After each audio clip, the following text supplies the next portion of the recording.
வணக்கம். அதிர்வு அதிகாரம் 2 நிகழ்ச்சியில் உங்கள் அனைவரையும் சந்திப்பதில் மகிழ்ச்சி அடைகிறோம். இன்றைய தினம் சமகாலத்துக்கு பொருத்தமான ஒரு தலைப்பு பற்றி நாங்கள் ஆராயப் போகிறோம். இனப்பிரச்சினை தீர்வும் அதிகார பகிர்வும். இதற்கு பொருத்தமானவர் யார் என்பது உங்கள் அனைவருக்கும் தெரியும். இதற்கு பொருத்தமானவர்கள் யார் என்றால் அந்த துறை சார்ந்து அதனிடத்தில் அதை பற்றிய முழுமையான புரிதல் கொண்ட கல்விமான்களைத்தான் நாங்கள் இந்த இடத்துக்கு அழைக்க முடியும். அந்த வகையில் கொழும்பு பல்கலைக்கழகத்தினுடைய சட்டப்பீட பேராசிரியர் ஆனா சர்வேஸ்வரன் அவர்களை இன்றைய தினம் அதிர்வு நிகழ்ச்சிக்கு நாங்கள் அழைத்திருக்கிறோம். 13வது திருத்தம், அதிகார பகிர்வு உள்ளிட்ட முக்கியமான விடயங்கள் பற்றி இன்றைய தினம் நாங்கள் கலந்துரையாடப் போகிறோம். வணக்கம் ஐயா. வணக்கம் இர்ஃபான். எப்படி இருக்கிறீர்கள்? நலமே இருக்கிறோம். நீங்கள் எப்படி? நலமாக இருக்கிறோம். நன்றி. ஐயா, இப்போது நாட்டில் பரவலாக அதிகார பகிர்வு, இனப்பிரச்சினை தீர்வு பற்றி பேசப்படுகிறது. கிட்டத்தட்ட இது 3 தசாப்தங்களுக்கும் அதிகமான காலம் பேசப்படுகின்ற விடயமாக இருந்தாலும் ஜனாதிபதி முன்னெடுத்த ஒரு முயற்சியின் காரணமாக மீண்டும் இது பேசப்படுகின்ற ஒரு விடயமாக அமைந்திருக்கிறது. இந்த நிலையில் இந்த அதிகார பகிர்வு என்றால் என்ன? ஏன் ஒரு நாட்டினுடைய வளர்ச்சிக்கு அதிகார பகிர்வு அவசியமாகிறது? இது ஒரு நல்லதொரு கேள்வி. உண்மையில் இர்ஃபான், இப்போ இங்கே 2 விடயம் இருக்கிறது. ஒன்று அதிகார பரவலாக்கம், மற்றது அதிகார பகிர்வு. இப்போ இங்கே இந்த அதிகார பரவலாக்கத்துக்கும் அதிகார பகிர்வுக்கும் என்ன வித்தியாசம் என்று சொன்னால், இப்போ இந்த 13வது திருத்தச் சட்டத்தின் மூலம் வழங்கப்பட்டுள்ளது அதிகார பரவலாக்கம். ஆனால் அதிகார பகிர்வு என்று சொல்கிற பொழுது அது அதிகார பரவலாக்கலுக்கு அப்பால் செல்கிற ஒன்று. உண்மையில் சொல்லப்போனால் ஒரு சமஷ்டி முறையிலான ஒரு தீர்வு வருகிற பொழுது அது அதிகார பகிர்வு. என்னென்று சொன்னால் அதிகாரம் மத்திய அரசாங்கத்துக்கும் மாநில அரசாங்கங்களுக்கும் இடையில் பகிரப்படும். ஆனால் இப்பொழுது உள்ள நிலைமையில் 13வது திருத்தத்துக்கு கீழே அவ்வாறாக அந்த அதிகாரங்கள் பகிரப்படலை, ஆனால் பரவலாக்கம் செய்யப்பட்டுள்ளது. முக்கியமாக 13வது திருத்தம் என்று எடுத்துக்கொண்டால் மாகாண சபைகளுக்கு அந்த அதிகாரம் பரவலாக்கம் செய்யப்பட்டுள்ளது. அப்போ இந்த அடிப்படையில் இங்கே பார்க்குற பொழுது உண்மையில் இந்த 13வது திருத்தம் அதிகார பரவலாக்கத்தை பற்றி தான் சொல்லுதே ஒழிய அதிகார பகிர்வை பற்றி சொல்லலை. ஆனால் உங்களுடைய அந்த கேள்வியின்படி இந்த அதிகார பரவலாக்கம் என்பது ஏன் தேவை என்று பார்த்தா, இப்போ இலங்கையை பொறுத்த மட்டும் இந்த 2 காரணம். ஒன்று இந்த இனப்பிரச்சனை தீர்வு. இப்போ இனப்பிரச்சனை தீர்வென்று வருகிற பொழுது உண்மையில் தமிழ் மக்கள் ஒரு கடந்த காலங்கள், அதாவது அந்நியர் ஆட்சிக்கு முற்பட்ட காலங்கள் எல்லாம் தனியான ஆட்சியை கொண்டிருந்தார்கள். அதனுடைய ஒரு அடையாளமாகத்தான் தனியான ஒரு சட்டம், நான் சொல்லுவேன் தேசவளமை சட்டம் கூட என்னென்னா ஒரு தனியான ஆட்சி இருந்ததுக்கான அடையாளம். இவ்வாறாக இருந்த தமிழ் மக்களுடைய இந்த ஆட்சி ஆனது பின்னர் இந்த அந்நியர் ஆட்சியின் பின்னர் இல்லாமல் ஆக்கப்பட்டு இலங்கை முழுவதையும் ஒன்றாக கொண்டு வந்தார்கள். பின்னர் இலங்கை சுதந்திரம் அடைந்த பொழுது தமிழ் மக்கள் வைத்த கோரிக்கைகளில் ஒன்று, அது முக்கியமாக சுதந்திரம் அடைந்த காலத்திலிருந்தே தமிழ் மக்கள் நாட்டை பிரிக்க சொல்லி கேட்கவில்லை, சமஷ்டி முறையில் ஒரு அதிகார பகிர்வு வேண்டும் என்று கேட்டுக்கொண்டு வந்தார்கள். இப்போ இங்கே இந்த நீங்கள் கேட்டது போல் இந்த அதிகார பரவலாக்கம் ஏன் தேவை என்று சொன்னால், இந்த மக்களுக்கு, அதாவது முக்கியமாக தமிழ் மக்களுக்கு இந்த அதிகார பகிர்வின் மூலம், இப்போ நான் சொல்வேன் உண்மையிலே அதிகார பரவலாக்கம் என்பது 13வது திருத்தத்தில் வந்தது என்னை பொறுத்த மட்டும் ஒரு இடைக்கால தீர்வாக இருந்தாலும் இறுதி தீர்வாக ஒரு நாளைக்கு சமஷ்டி முறை அல்லது அதை போன்ற ஒரு முறையில் ஒரு தீர்வு வரணும். அப்போ ஒன்று இந்த இனப்பிரச்சனை தீர்வுக்கு அவசியமானது. ஏனென்றால் தமிழ் மக்களும் தங்களுடைய, அதாவது பாரம்பரியமாக வாழ்ந்து வருகிற பிரதேசங்களில் தங்களுக்கென்று ஒரு ஆட்சி முறைமையை கொண்டிருப்பதற்கு அது தேவை. அதேவேளை இந்த அதிகார பரவலாக்கமோ அல்லது நாங்கள் அதுக்கு மேலே போய் பகிர்வென்று சொன்னால் நாட்டினுடைய அபிவிருத்திக்கு மிக அவசியம். இன்றைக்கு உலகத்தில் உள்ள அபிவிருத்தி அடைந்த நாடுகள் எடுத்து பார்த்தீர்கள் என்றால் ஏதோ விதத்தில் அங்கே அதிகார பரவலாக்கம் அல்லது அதிகார பகிர்வு இருக்கிறது. இதே ஒரு சிறு உதாரணம் மூலம் நான் சொல்வதாக இருந்தால், ஒரு பல்கலைக்கழகம் என்று வச்சுக்கொள்வோம். அங்கே உபவேந்தர் தான் அங்கே சொல்கிறார், எனக்கு கீழே தான் எல்லாம் இருக்கணும், நான் தான் எல்லாம் தீர்மானிப்பேன், என்னை கேட்டு தான் எல்லாம் செய்ய வேண்டும் என்று தன்னுடைய கைகளில் அதிகாரங்களை வச்சு கொண்டிருந்த மத்தியில் அந்த பல்கலைக்கழகம் அபிவிருத்தி அடைய முடியாது. அப்போ அங்கேயும் கூட ஒரு அதிகார பரவலாக்கமாக அதிகார பகிர்வை பார்க்குறோம். பீடங்களுக்கு அதிகாரங்கள் வழங்கப்பட்டு பீடாதிபதிக்கு கீழே, பிறகு அதுக்கு கீழே திணைக்களங்கள், அங்கே திணைக்களங்களுக்கு தலைவர்கள் என்று வருகிற பொழுது அந்த பீடத்தில் உள்ள பீடாதிபதிக்கும் அங்கே இருக்கக்கூடிய பேராசிரியர்களுக்கும் விரிவுரையாளர்களுக்கும் தான் தெரியும் அந்த பீடத்துக்கு என்ன செய்யணும், அந்த பீடத்தில் என்ன கற்க நெறிகளை கொண்டு வரணும், எப்படியான கல்வி முறையை வைத்து. அப்போ இவை ஆனால் அங்கே உபவேந்தருடைய அல்லது அங்கே இருக்கக்கூடிய ஏனைய சபையுடைய கட்டுப்பாடு இருந்தாலும் அங்கே இந்த பயிர்வு அல்லது அதிகார பரவலாக்கம் அல்லது பயிர்வு இருக்கிற பொழுது தான் அந்த பீடங்கள் அபிவிருத்தி அடைய முடியும். அப்படி இந்த பீடங்கள் அபிவிருத்தி அடைகிற பொழுது இறுதியில் பல்கலைக்கழகம் அபிவிருத்தி அடைகிறது. அதே போல் தான் ஒரு நாட்டில் வந்து இந்த அதிகார பயிர்வண்டு என்னை பொறுத்த மட்டும் 13வது திருத்தத்துக்கு அங்கால சமஷ்டி முறை என்று வந்தால் அதிகார பயிர்வு. அப்போ அதிகார பரவலாக்கம் அதுக்கு அடுத்த கட்டத்தில் அதிகார பயிர்வண்டு வருகிற பொழுது இது இனப்பிரச்சனை தீர்வுக்கும் அவசியமானது, நாட்டினுடைய அபிவிருத்திக்கும் அவசியமானது. ஆனால் துரதிர்ஷ்டவசமாக இந்த மாகாண சபை முறைமை ஒரு அதிகார பரவலாக்கமாக கொண்டு வரப்பட்ட போதிலும் இன்றைக்கு 35 வருடங்கள் ஆகிவிட்டன. ஆனால் என்னை பொறுத்த மட்டும் எந்த ஒரு அரசாங்கமும் வந்து முழுமையாக வினைத்திறனாக இந்த மாகாண சபை இருக்க வேண்டும் என்று எதிர்பார்க்கவில்லை. உதாரணமாக சொல்ல போனால் கடந்த கோத்தபாய ராஜபக்ச அவர்களுடைய ஆட்சியின் கீழே மாகாண சபைகளுக்கு பொறுப்பான அமைச்சராக நியமிக்கப்பட்டவர் மாகாண சபைகளை எதிர்க்கின்றவர், அதாவது பாராளுமன்ற உறுப்பினராக இருக்கக்கூடிய சரத் வீரசேகர அவர். அப்போ இப்படியான ஒரு கொள்கையை கொண்டு தான் இந்த மத்திய அரசாங்கம் எப்பொழுதும் இருந்து வந்தது. அப்போ அதன் காரணமாக இந்த மாகாண சபை முறைமைகள் வினைத்திறனாக இயங்க முடியாது. இப்போ என்னை பொறுத்த மட்டும் இன்றைக்கு நான் சொல்வேன் என்றால் மாகாண சபை மட்டத்தில் அபிவிருத்தி வந்து மத்திய அரசிடமிருந்து மாகாண சபைகளுக்கு நிதி வழங்கப்படுவதை விடுத்து மாறி மாகாண சபைகள் முழு அதிகாரத்தோடு செயற்பட்டு வினைத்திறனாக செயற்பட்டு அங்கிருந்து நிதி மத்திய அரசாங்கத்துக்கு வர்ற மாதிரி மாற போகணும். அப்போ இந்த விதத்தில் இந்த 2 காரணத்துக்கு ஒன்று இனப்பிரச்சனை தீர்வுக்கும் அவசியமானது, மற்றது நாட்டினுடைய அபிவிருத்திக்கும் அவசியமானது. இந்த சமஷ்டி முறையிலான தீர்வு திட்டம் அதுதான் கடைசி இலக்காக இருக்க வேண்டும் என்பதை உங்களுடைய கருத்தாக அமைகிறது. அவ்வாறான அரசியலமைப்பு முறைமைகளை கொண்ட எந்த நாட்டில் இது சரியாக பின்பற்றப்படுகிறது அல்லது எந்த நாடு இது உண்மையில் பல வழிகளினூடாக வளர்ச்சி பாதை எட்டி இருக்கிறது?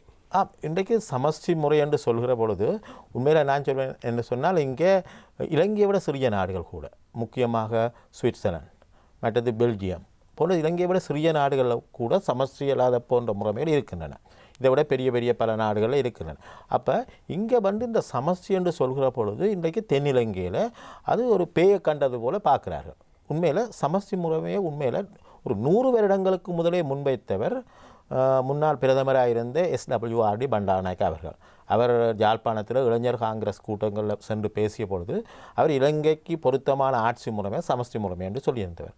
அதுக்கு பின்பு இதை பற்றி பேசப்பட்டு வந்து மாவே சேனாதிராஜா அவர்களுக்கு எதிராக கொண்டு வரப்பட்ட வழக்கில் கூட உயர்நீதிமன்றத்தில் அப்பொழுது இருந்த பிரதமர் நீதியரசர் ஒரு கட்டத்தில் குறிப்பிட்டிருந்தார், இந்த சமஷ்டி என்பது வந்து பிரிவினை ஆகாது என்று கூட குறிப்பிட்டிருந்தார். அப்போ இங்கே இந்த சமஷ்டி முறைமை என்பது, அதாவது இப்போ நான் சொல்லவில்லை, அது சமஷ்டி என்ற சொல்லை பயன்படுத்துகிற பொழுது சில வேளை தென்னிலங்கையில் மக்கள் அதை எதிர்க்கக்கூடாது, அவர்கள் பிரிவினை என்று நினைக்கிறார். உண்மையில் இப்பொழுது ஒற்றையாட்சி என்கிற பொழுது வடக்கு மக்களுக்கு அது பிசாசு போன்று தெரிகிறது. அது பிசாசு போல தெரிகிறது. இப்போ என்னுடைய நிலைப்பாடு என்னவென்று சொன்னால், இப்போ இந்த நீங்கள் குறிப்பிட்டது போல் அது வடக்கில் இருக்கக்கூடிய அல்லது வடக்கு கிழக்கில் இருக்கக்கூடிய மக்களுக்கு ஒற்றையாட்சி வேண்டாம் என்கிறார்கள். ஆனால் தென்னிலங்கையில் உள்ளவர்கள் சமஷ்டி வேண்டாம் என்கிற பொழுது அரசியலமைப்பில் இந்த 2ஐயும் சொல்லாமல் விட்டால் நல்ல, அரசியலமைப்பில் 2ஐயும் சொல்லாமல் விட்டால் நான் நினைக்கிறேன் 2000ஆம் ஆண்டில் ஆகஸ்ட் 3ஆம் தேதி என்று நினைக்கிறேன். அப்பொழுது சந்திரிகா குமாரதுங்க பண்டாரநாயக்க அவர்கள் ஜனாதிபதியாக இருக்கிற பொழுது கொண்டு வரப்பட்ட அந்த அரசியலமைப்பு அந்த மூலமான ஒரு தீர்வு என்னை பொறுத்த மட்டும் நான் சொல்லுவேன் அதுதான் உள்ளத்துக்கு மிக சிறந்த ஒரு விரைவாக இருந்தது. அதில் இந்த நாட்டினுடைய ஆட்சி முறைமை ஒற்றையாட்சியால் சமஷ்டியாண்டு எதுவும் குறிப்பிடவில்லை. ஆனால் அவர்கள் அந்த அரசியலமைப்பின் மூலம், ஆனால் உண்மையில் அது சமஷ்டியை நோக்கி செல்லவில்லை, ஆனாலும் ஓரளவுக்கு சொல்லப்போனால் முன்னேற்றகரமானதாக இருந்தது. அப்போ இலங்கையை பொறுத்த மட்டும் இது இந்த ஒற்றையாட்சி அல்லது சமஷ்டி என்ற சொல்லுகளை விட்டு போட்டு இலங்கை ஜனநாயக சோசலிச குடியரசு, பிரிக்க முடியாத பிராந்தியங்களை கொண்ட ஒரு அரசு அப்படி என்று சொல்லலாம். அப்போ இங்கே சொற்களில் முக்கியம் இல்லை, அதாவது அந்த அதிகாரங்கள் எந்தளவுக்கு பயிரப்படுகிறது என்பது தான் இங்கே முக்கியம். இப்போ இன்னும் சொல்லப்போனால் நான் கடந்த ஜனாதிபதி கோத்தபாய ராஜபக்ச அவர்களுடைய ஆட்சியின் போது ஒரு குழு நியமிக்கப்பட்டது, அதாவது புதிய அரசியலமைப்பை ஆக்குவதற்கான குழு. அதில் நானும் ஒரு அங்கத்தவராக இருந்தேன். நான் தான் ஒரே ஒரு தமிழ் அங்கத்தவர் அந்த குழுவில். அப்போ சொல்லப்போனால் அந்த குழுவில் இருந்தபோது நான் முதலாவதாக எடுத்த எதிர் நிலைப்பாடு என்ன தொடர்பாக என்று சொன்னால், அதாவது எங்களுடைய அந்த அரசியலமைப்பில் கூட சொல்லப்பட்டிருக்குது, இப்போ உள்ள அரசியலமைப்பில் ஆரம்பத்திலேயே சொல்லப்பட்டிருக்கு இலங்கை ஒற்றையாட்சி நாடு என்று. அப்போ நான் சொன்னது புதிய அரசியலமைப்புக்கு நாங்கள் போவதாக இருந்தால் நான் இந்த ஒற்றையாட்சி நாடு என்பதை எதிர்க்கிறேன் என்று. அதாவது ஏனென்று சொன்னால், அதாவது இப்போ நீங்கள் கேட்கலாம் அப்போ உங்களுடைய நிலைப்பாடு இப்போ என்னன்றது. அப்போ நான் சொல்கிறேன், இப்போ அரசியலமைப்பில் 13வது திருத்தம் இருக்கிறது, இப்பொழுது இருக்கிற 13வது திருத்தத்தை ஒரு இடைக்கால தீர்வாக நடைமுறைப்படுத்தலாம். ஆனால் புதிய அரசியலமைப்பு என்று ஒன்று வருவதாக இருந்தால் முதல்ல இனப்பிரச்சனைக்கு என்ன தீர்வு என்பதை கண்டு அதன் பின்னர் தான் அந்த ஒரு புதிய அரசியலமைப்புக்கு போகணும். அப்படி இல்லாமல் வெறுமனே ஒரு புதிய அரசியலமைப்பை தயாரித்து பிறகு அதுக்கு பிறகு அதை இல்லாமல் செய்து பிறகு ஒரு திருத்தங்களை கொண்டு வருவதில் எந்த ஒரு பெரிய யோசனையும் இல்லை. அப்படி ஒரு புதிய அரசியலமைப்பு வருவதாக இருந்தால் அதில் ஒட்டியாட்சி என்பது இருக்கக்கூடாது என்பது தான் என்னுடைய நிலைப்பாடு. அது வரைக்கும் இந்த 13வது திருத்தத்தை நடைமுறைப்படுத்தலாம். இந்த 1987 ஆண்டு இந்திய இலங்கை உடன்படிக்கைக்கு முன்பாக 1981 ஆண்டு மாவட்ட சபை தேர்தல் நடைபெற்ற பொழுது இடம்பெற்ற வன்முறைகள் உங்களுக்கு ஞாபகம் இருக்கும். அதனைத் தொடர்ந்து அரசியலமைப்பும் 78 ஆண்டு கொண்டு வரப்பட்டிருந்தது. அதில் 9வது உறுப்புரையின் பிரகாரம் பௌத்த மதத்துக்கு முன்னுரிமை அளித்த விடயம் ஒரு மிகப்பெரிய தாக்கத்தை செலுத்தியிருந்தது.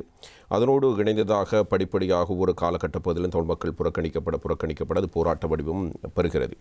இந்த நிலையில் ஒரு இந்திய இலங்கை உடன்பாடு எட்டப்படுவது அல்லது அதனூடான ஒரு அதன் நீட்சியாக 13வது திருத்தம் வருவதற்கான சூழல் ஏன் வந்தது?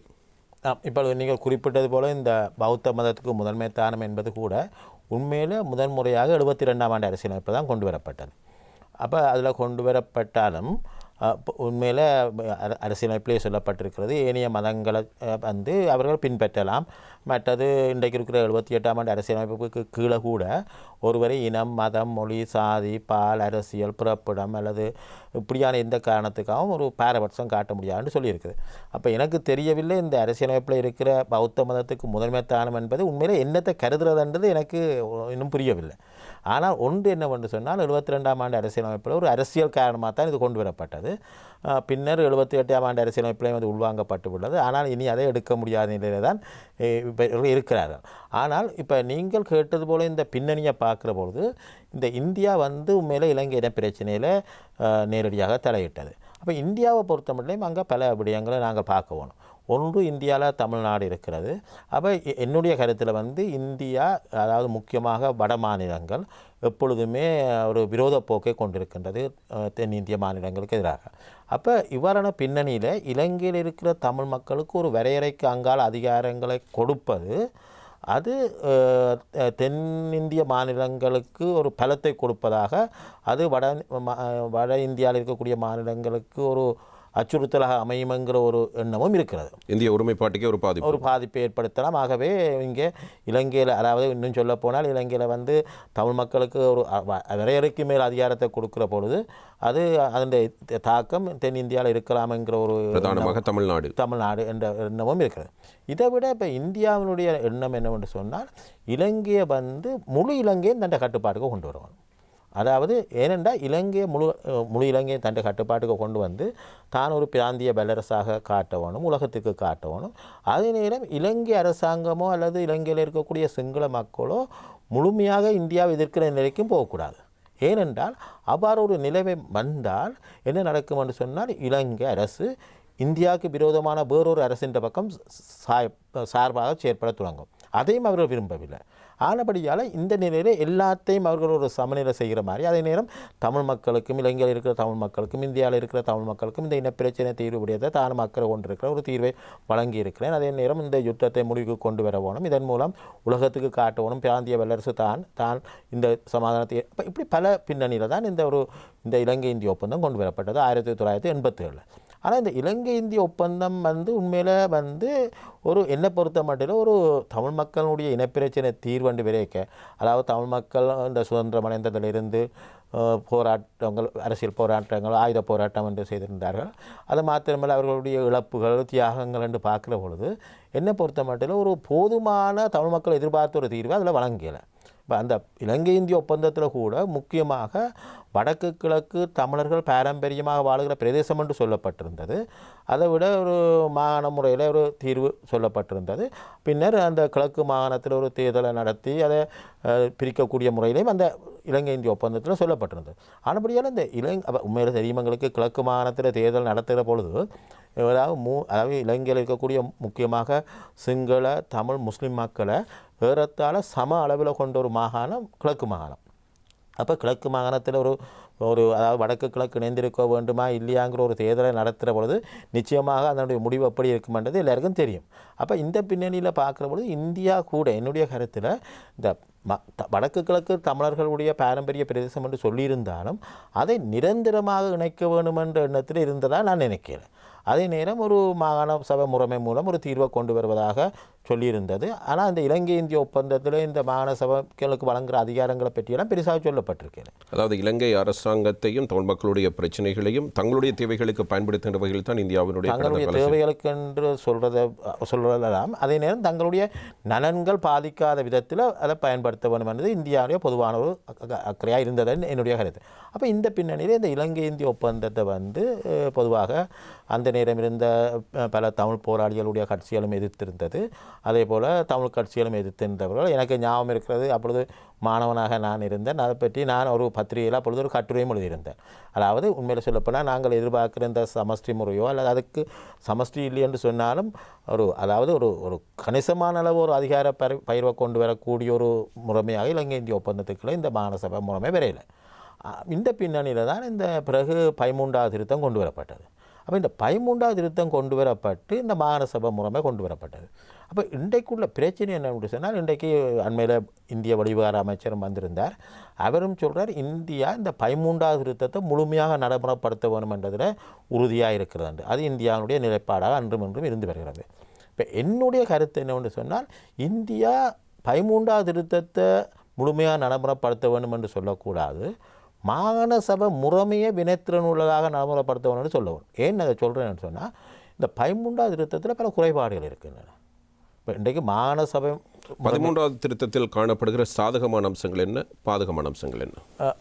இன்றைக்கு 13வது திருத்தம் என்று சொல்லுகிற பொழுது அதில் நாங்கள் பல விடயங்களை அதை ஒரே விடயம் சாதகமாக இருக்குது, பாதகமாக இருக்குது. உதாரணமாக என்னென்ன விடயங்கள் இருக்குன்னு நல்லது ஒரு கேள்விகள் கேட்டீர்கள். இப்போ இதில் முக்கியமாக வடக்கு கிழக்கு, அதாவது மாகாணங்களை இணைப்பதற்கான ஏற்பாடு 13வது திருத்தத்தில் இருக்குது. இப்போ பலர் நினைச்சு கொண்டிருக்கிறார்கள் உயர்நீதிமன்றம் இணைந்திருந்த வடக்கையும் கிழக்கையும் பிரித்த பிறகு இனி வடக்கு கிழக்கு இணைக்க முடியாது என்று பலர் நினைச்சு கொண்டிருக்கிறார்கள். அது தவறு. அதாவது இந்த 13வது திருத்தத்தில் அதன் மூலம் கொண்டு வரப்பட்ட உறுப்பினர் 154 ஆனா பந்தி 3. இதில் இப்பொழுதும் சொல்லப்பட்டிருக்கு என்னவென்று சொன்னால், பாராளுமன்றம் ஒரு சட்டத்தின் மூலம், இப்போ இங்கே நான் சொல்வது சட்டம், அப்போ ஏண்டா சாதாரண பெரும்பான்மையிலே நிறைவேற்றுகிற ஒரு சட்டம், அதுக்கு 3/2 பெரும்பான்மை தேவையில்லை. பாராளுமன்றம் ஒரு சட்டத்தின் மூலம் அடுத்துள்ள 2 அல்லது 2க்கு மேற்பட்ட மாகாணங்களை ஒன்றாக இணைத்து ஒரு முதலமைச்சர் ஒரு ஆளுநரை கொண்டு ஒரு நிர்வாக கட்டமைப்பாக கொண்டு வரலாம். அப்போ அது எந்த இடத்திலும் சாத்தியம், அது இன்றைக்கும் சாத்தியம். அப்போ சாதகமான விடயம். அது இன்றைக்கு அதை செய்வதாக இருந்தால் அதற்கு 3/2 பெரும்பான்மையில் ஒரு அரசியலமைப்பை திருத்த வேண்டிய தேவையும் இல்லை. ஒரு சாதாரண சட்டம் வேண்டுமென்று சொன்னால் ஏற்கனவே இருக்கிறது. 1987ஆம் ஆண்டு ஆக்கப்பட்ட 42ஆம் இலக்க மாகாண சபை சட்டம் ஒன்று இருக்குது. அதுக்கு வேணுமென்ற ஒரு திருத்தத்தை கொண்டு வர அல்லது வேறொரு சட்டத்தை கொண்டு மாகாணங்களை இணைக்கலாம். அப்போ இங்கே மாகாணங்களை இணைக்கிறது என்று வரைக்க இப்போ சிலவளை நீங்கள் அதை பற்றி கேட்கலாம், இது எவ்வளவு தூரம் சாத்தியம் இல்லை, அது வேறு அரசியல் பிரச்சனை. ஆனால் இன்றைய 13வது திருத்தத்தில் இது உள்வாங்கப்பட்டிருக்கு. 2 அல்ல 3 மாகாணங்களை இணைக்கலாம். இணைப்பதற்கான ஏற்பாடு எப்பொழுதும் இருக்குது. இப்போ இதை விட இந்த 13வது திருத்தத்தில் முக்கியமாக ஆளுநருக்கு இருக்கக்கூடிய அதிகாரங்கள் நான் நினைக்கிறேன் நாங்கள் எப்போதும் கேள்விக்குள்ளான விடயமாக அமைகிறது. நிச்சயமாக ஒரு மக்களாணை மூலம் தெரிவு செய்யப்படுகின்ற ஒரு முதலமைச்சரை விட ஜனாதிபதியினால் தெரிவு செய்யப்படுகிற ஒரு பிரதிநிதிக்கு காணப்படுகிற அதிகாரங்கள், அவருடைய தலையீடு என்பன அந்த மாகாண நிர்வாகத்தை கொண்டு நடத்துவதில் பல்வேறு சிக்கல்களை கடந்த காலத்தில், குறிப்பாக வட மாகாணத்தில் அதை நாங்கள் பரவலாகவே பார்த்திருந்தோம். இல்லை, அதில் இர்ஃபான் என்னென்னு சொன்னால், இந்த மாகாண சபையில் இருக்கிற இப்போ அதைத்தான் நான் இங்கே முக்கியமான ஆரம்பத்தில் சொன்னது என்னென்னு சொன்னால், முதல்ல இந்தியாவுக்கு புரிய வைக்க வேண்டும். இந்த 13வது திருத்தத்தை அவர்களுக்கு சில வேளைகளில் அங்கே இருக்கக்கூடிய பல தலைவர்களுக்கு புரியாமல் இருக்கலாம். இதில் உள்ள குறைபாடுகள் என்னவென்று. இப்போ அதன் காரணமாக தான் அவர்கள் அப்படியான ஒரு நிலைப்பாட்டு. இன்றைக்கு மாகாண சபை முறைமை தான் இனப்பிரச்சனை தீர்வு என்று ஒரு இந்தியா இருந்தால், இப்போ என்னுடைய கருத்தில் அது ஒரு இடைக்கால தீர்வாக இருக்கலாம். அதை ஒரு இடைக்கால தீர்வாக ஏற்க வேண்டிய நிலையில் நாங்கள் இருக்கிறோம் என்பதும் யதார்த்தம். அப்படியான ஒரு நிலையில் இந்தியா இந்த மாகாண சபை முறைமையை வினைத்திறனாக கொண்டு வர வேண்டும் என்று சொன்னால், இந்த 13வது திருத்தத்தில் இருக்கக்கூடிய குறைபாடுகளை நிவர்த்தி செய்வதற்கு முயற்சிக்க வேண்டும். அவ்வாறு முயற்சி செய்கிற பொழுது முதல்ல அந்த 13வது திருத்தம் என்பது நிச்சயமாக ஒட்டியாட்சிக்கு கீழே வருகிற ஒன்று தான். அப்போ இன்றைக்கு நீங்கள் குறிப்பிட்டது போல் இந்த மாகாண ஆளுநர் என்று வரைக்க இந்த ஆளுநரை நியமிக்கிறது ஜனாதிபதி. ஜனாதிபதி தான் விரும்பினவரையும் நியமிக்கலாம் ஆளுநராக. கட்டாயமாக முதலமைச்சரை கேட்டு முதலமைச்சர் சொல்பவரை தான் நியமிக்க வேணுமென்று இல்லை. அது மாத்திரமல்ல, அந்த ஆளுநரை பதவி விலக்கிறதுக்குரிய அதிகாரம் கூட மாகாண சபைகளுக்கு இல்லை. வேண்டுமென்றால் அவர் அரசியலமைப்பை மீறினால் அல்லது ஊழல் மோசடி செய்தார் என்று ஒரு தீர்மானத்தை நிறைவேற்றி மாகாண சபை ஜனாதிபதியை கேட்கலாம், அவரை விலக்க சொல்லி. ஆனால் அதற்கு இணங்க விளக்க வேணுமென்ற கட்டாயம் ஜனாதிபதிக்கு இல்லை. அப்போ விளக்கவும் முடியாது. இதை விட மாகாண ஆளுநருக்கு நிறைய அதிகாரங்கள் இருக்கிறது. அதாவது மாகாண சபைகள் நிறைவேற்றுகிற இந்த நியதி சட்டங்களை வந்து அவருடைய ஒப்புதல் இல்லாமல் நடைமுறைக்கு வராது. மற்றது மாகாண சபையினுடைய நிறைவேற்று அதிகாரமும் ஆளுநருக்கு தான் வழங்கப்பட்டிருக்கு. அந்த அதிகாரத்தை அவர் முதலமைச்சருக்கு ஊடாகவும் அங்கே இருக்கக்கூடிய அமைச்சர்களுக்கு ஊடாகவும் பிரயோகிக்கிறார் என்று சொல்லப்பட்டிருக்கு. இதை விட முக்கியமாக இந்த மாகாண சபைகளுக்கு கீழே வரக்கூடிய மாகாண, அதாவது இந்த ப்ரொவின்சியல் பப்ளிக் சர்வீஸ் என்று சொல்லுவோம், மாகாண பகிரங்க சேவைகள் என்று வருகிற பொழுது அந்த பகிரங்க சேவைகளுக்கு கீழே அதில் வரக்கூடிய உத்தியோகத்தர்களுடைய நியமனம், இடமாற்றம், பதவி உயர்வு, ஒழுக்காற்று கட்டுப்பாடு, பதவி விலக்கல் கூட ஆளுநருக்கு கீழே தான் வருது. அந்த ஆளுநர் தன் அதிகாரங்களை வேண்டும் என்று சொன்னால் அந்த மாகாண பகிரங்க சேவைகள் ஆணைக்குழுக்கு வழங்கலாம் என்று சொல்லப்பட்டிருக்கு. பின்பு அந்த மாகாண பகிரங்க சேவைகள் ஆணைக்குழுவை எடுத்து கொண்டாலும் கூட அதனுடைய தவிசாளர், அதனுடைய அங்கத்தவர்கள் நியமிக்கிறது ஆளுநர். இப்போ இன்றைக்கு உங்களுக்கு தெரியும், இன்றைக்கு 21வது திருத்தம் வந்த பின்பு பல ஆணைக்குழுக்கள் இருக்குன்னா அந்த ஆணைக்குழுக்களை பொறுத்த மட்டும் பகிரங்க சேவைகள் ஆணைக்குழுவும் பெறுகிறது. அதனுடைய அங்கத்தவர்களை நியமிக்க அதிகாரம் ஜனாதிபதிக்கு இல்லை.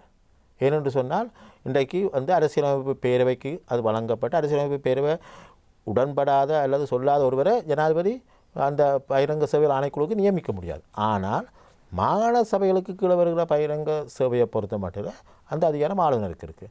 அது மாத்திரமல்ல, முதலமைச்சர் அந்த மாகாண சபையினுடைய நடவடிக்கைகளை பற்றி ஆளுநருக்கு அறிவிக்கணும், மற்ற கூட்டங்களை கூட்டுவது, இப்படி பல அதிகாரங்கள் ஆளுநருக்கு தான் வழங்கணும். பேராசிரியர் சொல்வதை பார்த்தால் அவருடைய ஒரு முகவராக அல்லது இல்லை, முதலமைச்சர் ஆளுநருடைய ஒரு முகவராக செயற்படும், அவருடைய தேவைகளை நிறைவேற்றுகின்ற வகையில் அல்லது அவர் மூலமாகத்தான் அனைத்தையும் செய்து கொள்வது போன்ற ஒரு ஏற்பாடு தான் அங்கே இருக்கிறது என்று சொல்ல வருகிறீர்கள். கட்டாயமாக இவன் அந்த நிதியங்களை பயன்படுத்துறது தொடர்பான அந்த எப்படி அதை பயன்படுத்த வேணும் என்று தீர்மானிக்கிறதுக்கான அதிகாரமும் ஆளுநருக்கு தான் இருக்கிறோம்.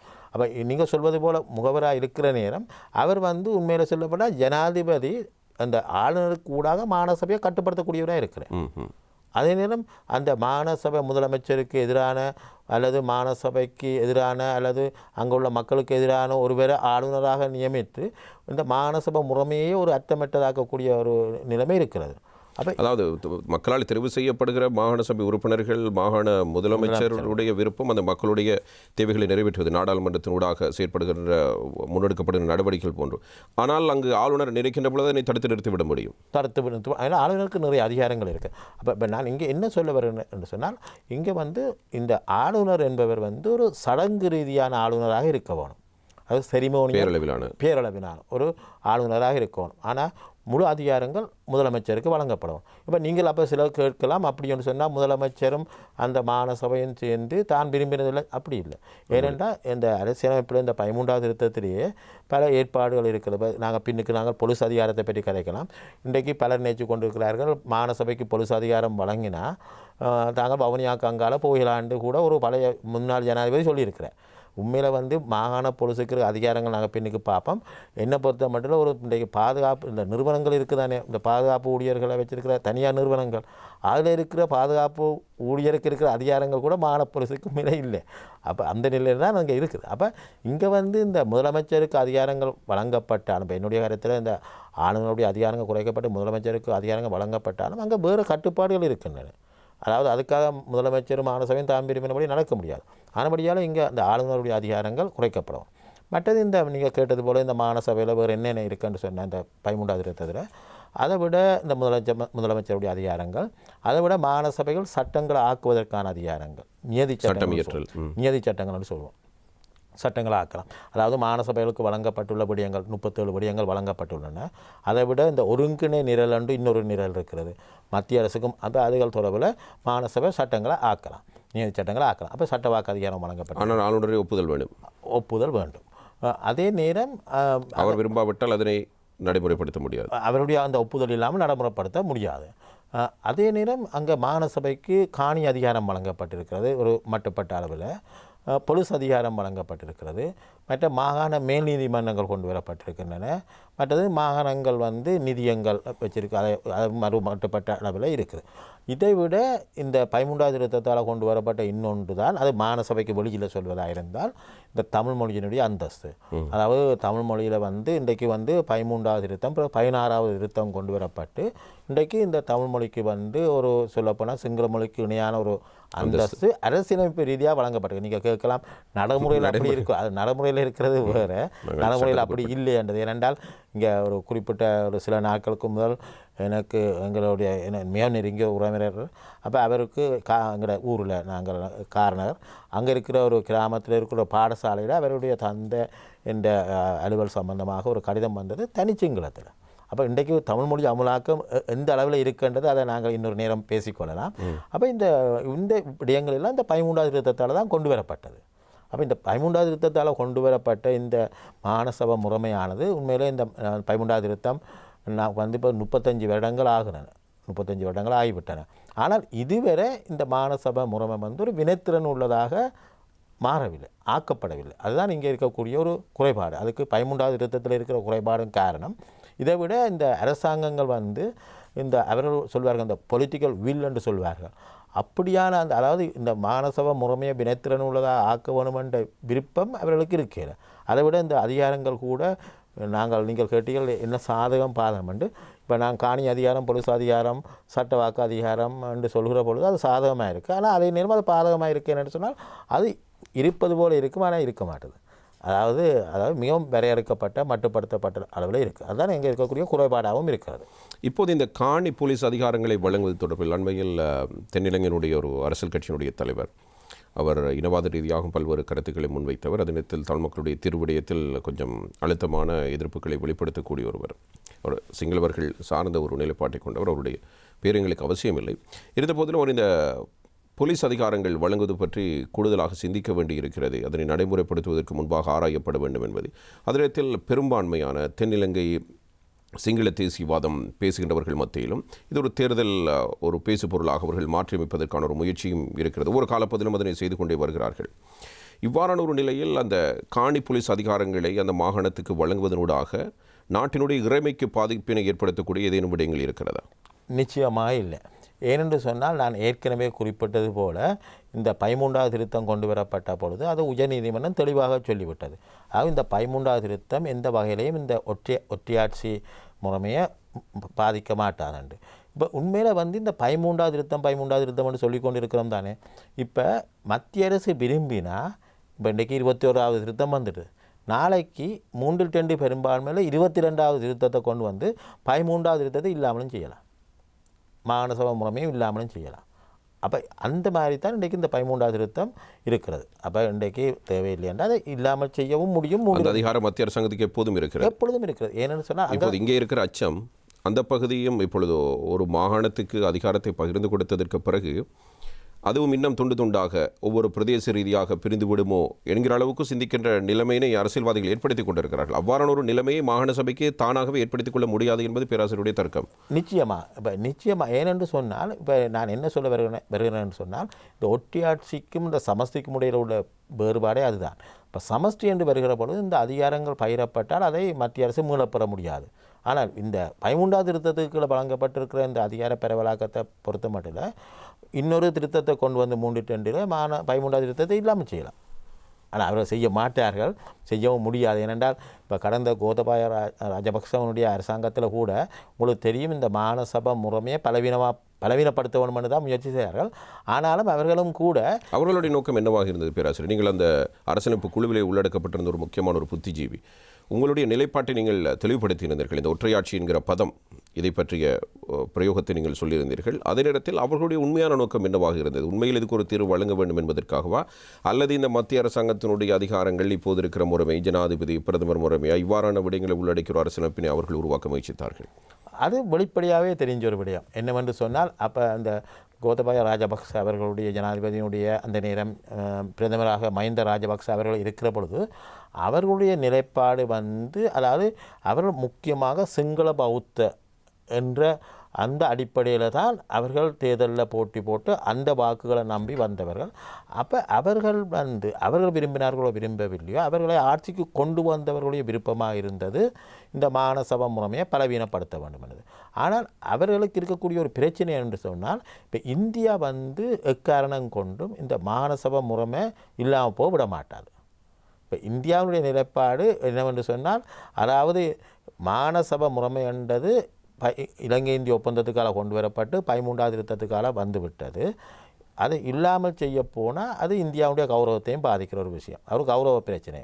கௌரவம் மாத்திரமல்ல, அதனை பெற்றுக்கொண்டால் வடக்கு கிழக்கிலே வாழ்கின்ற தமிழ் மக்களையும் தங்களோடு இணைத்துக் கொள்ள முடியும். எனவே அவர்களை கேட்டு எதையும் செய்யக்கூடிய ஒரு நிலைப்பாட்டில் இவர்கள் வருவார்கள். எங்களுக்கான ஓரளவு காலம் அதிகாரத்தை பெற்றுத் தந்தவர்கள் என்ற ஒரு நன்றி உணர்வும் இருக்கும். அதே நேரத்தில் அவர்களுடைய ஒரு பாரிய இலக்கம் இருக்கிறது, அபிவிருத்தி சார்ந்த விடயங்கள். எனவே அந்த மாகாணம் தங்களுடைய கட்டுப்பாட்டில் இருப்பது போன்ற ஒரு தோற்றத்தையும் மற்றது தமிழ்நாட்டில் அப்படியான அப்போ அப்போ அப்போ இந்த கடந்த அரசாங்கத்தின் காலத்தில் கூட அப்போ அவர்களுக்கு எக்காரணம் கொண்டும் இந்த மாகாண சபை முறைமையை இல்லாமல் செய்யலாம். அப்போ எனக்கு தெரியும் பல இன்றைக்கு இருக்கக்கூடிய பிரபலமான அரசியல் அமைச்சர்களாக இருக்கிறவர்கள் கூட சொன்னார்கள், இலங்கை இந்திய ஒப்பந்தம் எங்கள் மீது திணிக்கப்பட்டதுண்டு.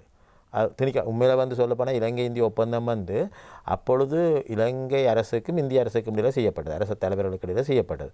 அதில் முக்கியமான பார்ட்டியாக இருக்க வேண்டிய திறத்தவர்களாக இருக்க வேண்டிய தமிழ் கட்சிகளோ அல்லது போராளி குழுக்களோ அதில் ஒரு கட்சியாக வரவில்லை. ஆனால் இந்த நீங்கள் கேட்டது போல் அப்போ இந்த 13வது திருத்தத்தை வந்து எந்த அரசாங்கம் வந்தாலும் இல்லாமல் செய்யலாம், அதாவது மாகாண சபை முறைமையை இல்லாமல் செய்யலாம். அப்போ கடந்த கோத்தபாய ராஜபக்ச அவர்களுடைய அந்த ஆட்சி முறையில் குறைஞ்சது மாகாண சபை என்ற ஒரு பேர் பலகையை வச்சுக்கொண்டு ஆனால் உள்ளுக்குள் இருக்கிற அதிகாரங்கள் எல்லாத்தையும் இல்லாமல் செய்கிற ஒரு முயற்சி இருந்தது. ஆனால் என்னை பொறுத்த மட்டும் என்னுடைய நிலைப்பாடு என்னவென்று சொன்னால், அதாவது இன்றைக்கு ஒரு இடைக்கால தீர்வாக 13வது திருத்தம் அதில் உள்ள குறைபாடுகளை நிவர்த்தி செய்து முழுமையாக நடைமுறைப்படுத்த வேணும். ஆனால் நிரந்தர தீர்வாக ஒரு நேரம் ஒரு சமஸ்டி அதை போன்ற ஒரு தீர்வு பெற வேணும். அப்போ இனியொரு புதிய அரசியலமைப்புக்கு நாங்கள் போவதாக இருந்தால் நிச்சயமாக இனப்பிரச்சனைக்கு ஒரு சிறந்த தீர்வு காணப்பட்டு தான் அந்த புதிய அரசியலமைப்புக்கு நாங்கள் போவோம். அப்படி என்று சொல்கிற பொழுது இப்போ என்னுடைய நிலைப்பாடாக இருந்தது அந்த குழுவில் கூட நான் ஆரம்பத்தில் இருந்த ஒற்றையாட்சி முறைமை என்றது இருக்கக்கூடாதுன்றதான் என்னுடைய நிலைப்பாடு. மற்றது அவர்கள் இந்த அதிகார பரவலாக்கம் தொடர்பில் முன்வைத்த விடயங்கள் எல்லாம் ஒரு பலவீனப்பட்ட ஒரு மாகாண சபை முறைமையை கொண்டு வருகிறபடியால் நான் அதை முற்றாக ஏற்றேன். பேராசிரியர் அவர்களே, உங்களுடைய கற்றல் அனுபவம், தினத்தில் நாட்டில் நடந்த சம்பவங்கள், கற்றுக்கொண்ட பாடங்களினூடாக பெற்றுக்கொண்ட அனுபவத்தினூடாக ஒரு கேள்வியை முன்வைக்கிறேன். இந்த சமஷ்டியினுடைய அளவுகோல் என்ன என்பது பற்றிய பல வாத பிரதிவாதங்கள் இருக்கின்றன. ஒரு பக்கம் 13வது திருத்தத்திலும் சமஷ்டி இருக்கிறது என்கிற ஒரு வாதமும் முன்வைக்கப்படுகிறது. அதனிடத்தில் இப்பொழுது கனடாவை நாங்கள் எடுத்துக்கொண்டால், கனடாவிலே மாகாணங்களுக்கு அதிகாரங்கள் வழங்கப்பட்டிருக்கிறது, பிராந்தியங்களுக்கு வழங்கப்பட்டாலும் அது மத்திய அரசு எந்த இடத்திலும் மீளப் பெற்றுக்கொள்ளக்கூடிய ஒரு வாய்ப்பு இருக்கிறது. அதில் இந்தியாவை பொறுத்தவரையில் இந்தியாவில் மாநிலங்கள் தனித்து செயற்படாது என்ற ஒரு நம்பிக்கையில் அவர்கள் அந்த அதிகார பரவலாக்கலை செய்திருக்கிறார்கள். அங்கும் ஆளுநருக்கு, அது குறிப்பாக தமிழ்நாட்டில் ஆளுநருக்கும் முதலமைச்சருக்கும் இடையிலான முரண்பாடுகளும் காணப்படுகின்றன. இந்த சமஷ்டி என்பதன் அளவுகோல் என்ன? இலங்கை போன்ற ஒரு நாட்டுக்கு இவ்வளவு பிரச்சனைகளுக்கு மத்தியிலும் அதனத்தில் காணப்படுகின்ற சாதக பாதகமான அரசியல் சூழ்நிலைகள், நடைமுறை சாத்தியமான ஒரு வடிவம் என்றால் நீங்கள் எதை சொல்வீர்கள்? அந்த அதிகார பகிர்வு எப்படி இருக்க வேண்டும் அல்லது அதிகார பரவல் எப்படி இருக்க வேண்டும் என்பது உங்களுடைய நிலைப்பாடு. முக்கியமாக சமஷ்டி என்று வருகிற பொழுது அங்கே 2 அம்சம் இருக்கும். ஒன்று வந்து அந்த சட்டவாக்கு அதிகாரம் வந்து, அதாவது இப்போ இலங்கை என்று எடுத்துக்கொண்டால் பாராளுமன்றத்துக்கும் இப்போ பிராந்திய, அதாவது பிராந்திய சபையோ எதுவும் வந்தால் அதுக்கும் பகிரப்படும் அந்த சட்டவாக்கு. அப்போ இப்போ இருக்கிற முறைமையில் வந்து 13வது திருத்தத்துக்கு கீழே அந்த சட்டவாக்கு அதிகாரம் பகிரப்படையலை. அதாவது இலங்கை பாராளுமன்றத்தினுடைய அதனுடைய அதிகாரங்களுக்கு அமைவாகத்தான் இந்த அதிகாரம் மாகாண சபைக்கு வழங்கப்பட்டிருக்கு. அடுத்தது வந்து வழங்கப்பட்ட அதிகாரங்கள் மீளப்பெறப்பட முடியாததாக இருக்கும். ஆனால் நான் ஏற்கனவே குறிப்பிட்டது போல் 13வது திருத்தத்துக்கு அப்படியான நிலைமை இல்லை. வழங்கப்பட்ட அதிகாரங்களை மீளப்பெறலாம்.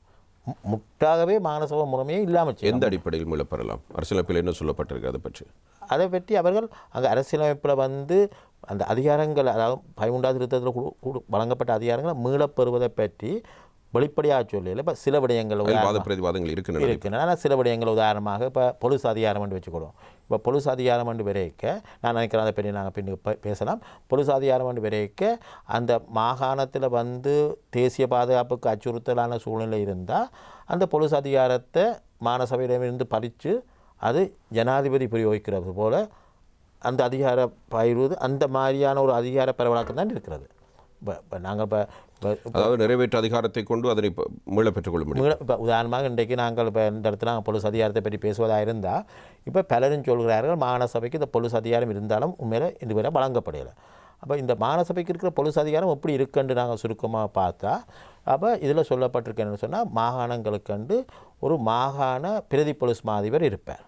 அந்த மாகாண பிரதி பொலிஸ் மாதிபரை எப்படி நியமிப்பார்கள் என்று சொன்னால், அது வந்து அந்த அதாவது பொலிஸ் மாதிபரும் முதலமைச்சரும் ஒன்றாக சேர்ந்து நியமிப்பார்கள்.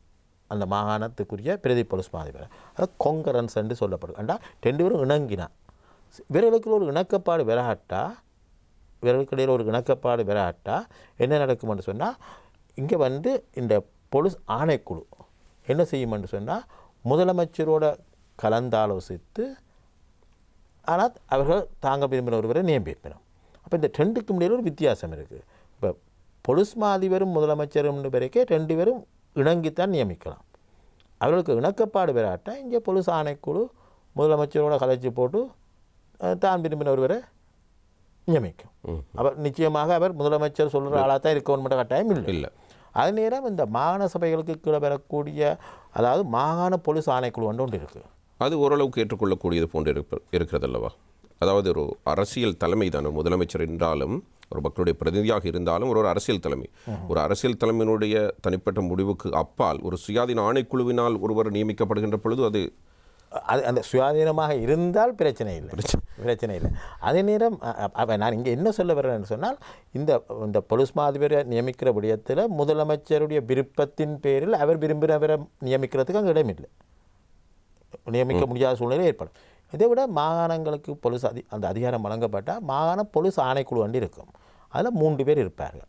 எவர்கள்னு சொன்னால் ஒன்று அந்த மாகாணத்துக்கண்டு வருகிற பிரதி பொலிஸ் மாதிபர், பெரும்பாலும் அவர் மத்திய அரசினுடைய விருப்பத்துக்கு அமையத்தான் வருவார்.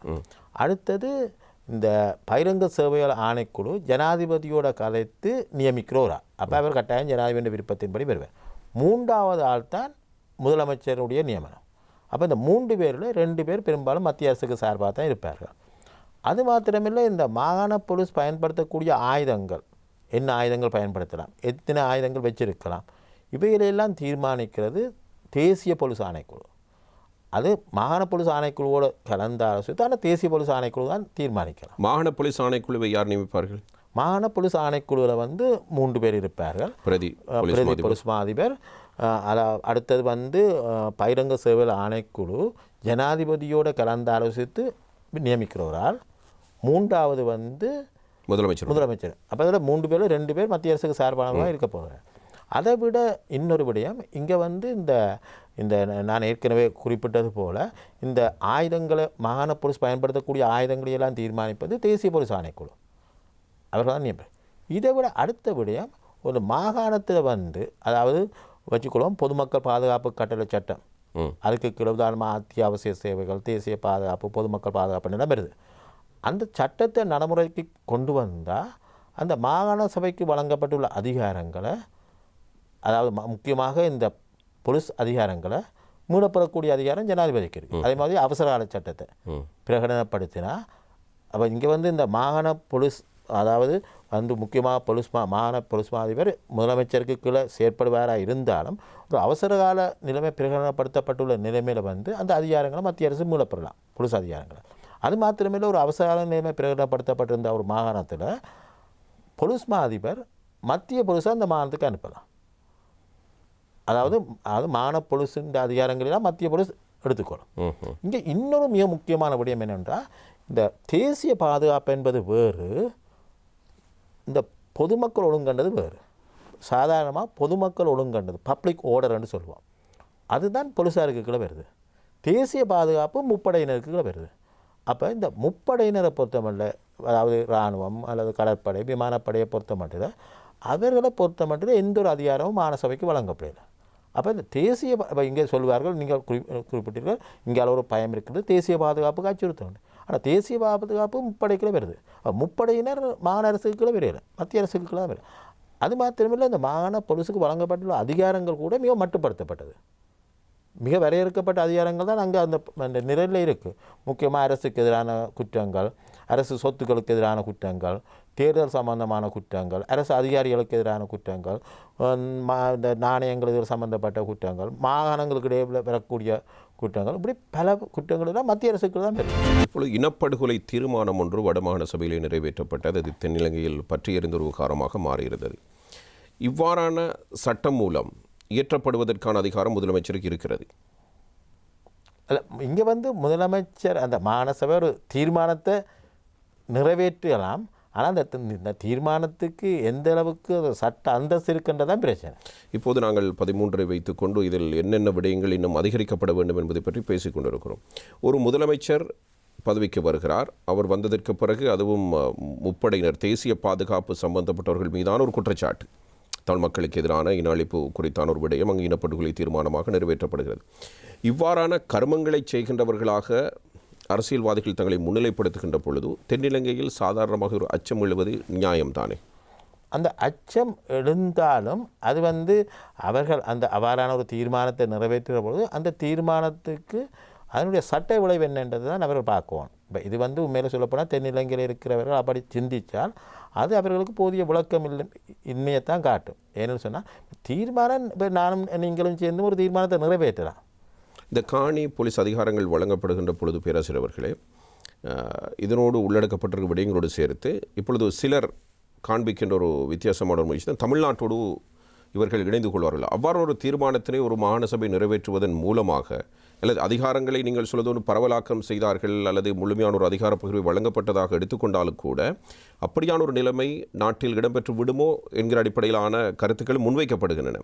இதை பற்றிய உங்களுடைய புரிதல் என்ன? இவையெல்லாம் இந்த ஆட்சி முறைமைகளை பற்றிய ஒரு அடிப்படை விளக்கம் இல்லாதவர்களுடைய கருத்துன்னு தான் நான் சொல்வேன். ஏனென்று சொன்னால் இப்போ நான் ஏற்கனவே குறிப்பிட்டது போல் இன்னும் போலீஸ் அதிகாரம் வழங்கப்பட்டாலும் கூட அது மத்திய அரசுக்கு கட்டுப்பட்டதாக தான் இருக்க போகுது. ஏனென்றால் நான் ஏற்கனவே குறிப்பிட்டனால் மாகாண போலீஸ் ஆணைக்குழு மத்திய அரசுக்கு கட்டுப்பட்டதாக இருக்கும். மாகாண போலீஸ் பயன்படுத்தக்கூடிய ஆயுதங்கள் தேசிய போலீஸ் ஆணைக்குழு தீர்மானிக்கிறதாக இருக்கும். ஒரு அவசர நிலைமை பிரகடனப்படுத்தப்பட்ட மத்திய போலீஸார் அனுப்பக்கூடியதாக இருக்கும். மாகாண சபைக்கு வழங்கப்பட்டுள்ள போலீஸ் அதிகாரங்களை ஜனாதிபதி மீளப்பெறக்கூடியதாக இருக்கும். அப்போ இப்படி என்று பார்க்க மேலே தேசிய பாதுகாப்பு முப்படையினருக்கு பெறும். அது முப்படையினர் மத்திய அரசுக்கு இருப்பார்கள். மாகாண சபையை கேட்காமலே தான் விரும்பின இடத்துக்கு முப்படையினரை அனுப்புவதற்கும் முப்படையினருடைய முகாம்களை போடுவதற்கும் மத்திய அரசு அதிகாரம் இருக்குது. இப்படியெல்லாம் வச்சு பார்க்க இந்த மாகாண போலீஸாருக்கு இருக்கிற அதிகாரம் உண்மையில் நான் ஏற்கனவே குறிப்பிட்டது போல் இங்கே இப்போ எங்களுக்கு இந்த பாதுகாப்பு நிறுவனங்கள் இருக்கிற பாதுகாப்பு உத்தியோகத்தர்களுக்கு இருக்கிற அதிகாரத்தை விட குறைவான அதிகாரம் போல தான் இருக்காது. ஆனபடியால் எந்த ஒரு அச்சுறுத்தலும் ஏற்படாது. இந்த போலீஸ் அதிகாரம் இப்போ போலீஸ் அதிகாரம் வழங்கப்பட வேணுமா இல்லையான்ற விவாதம் வேறு.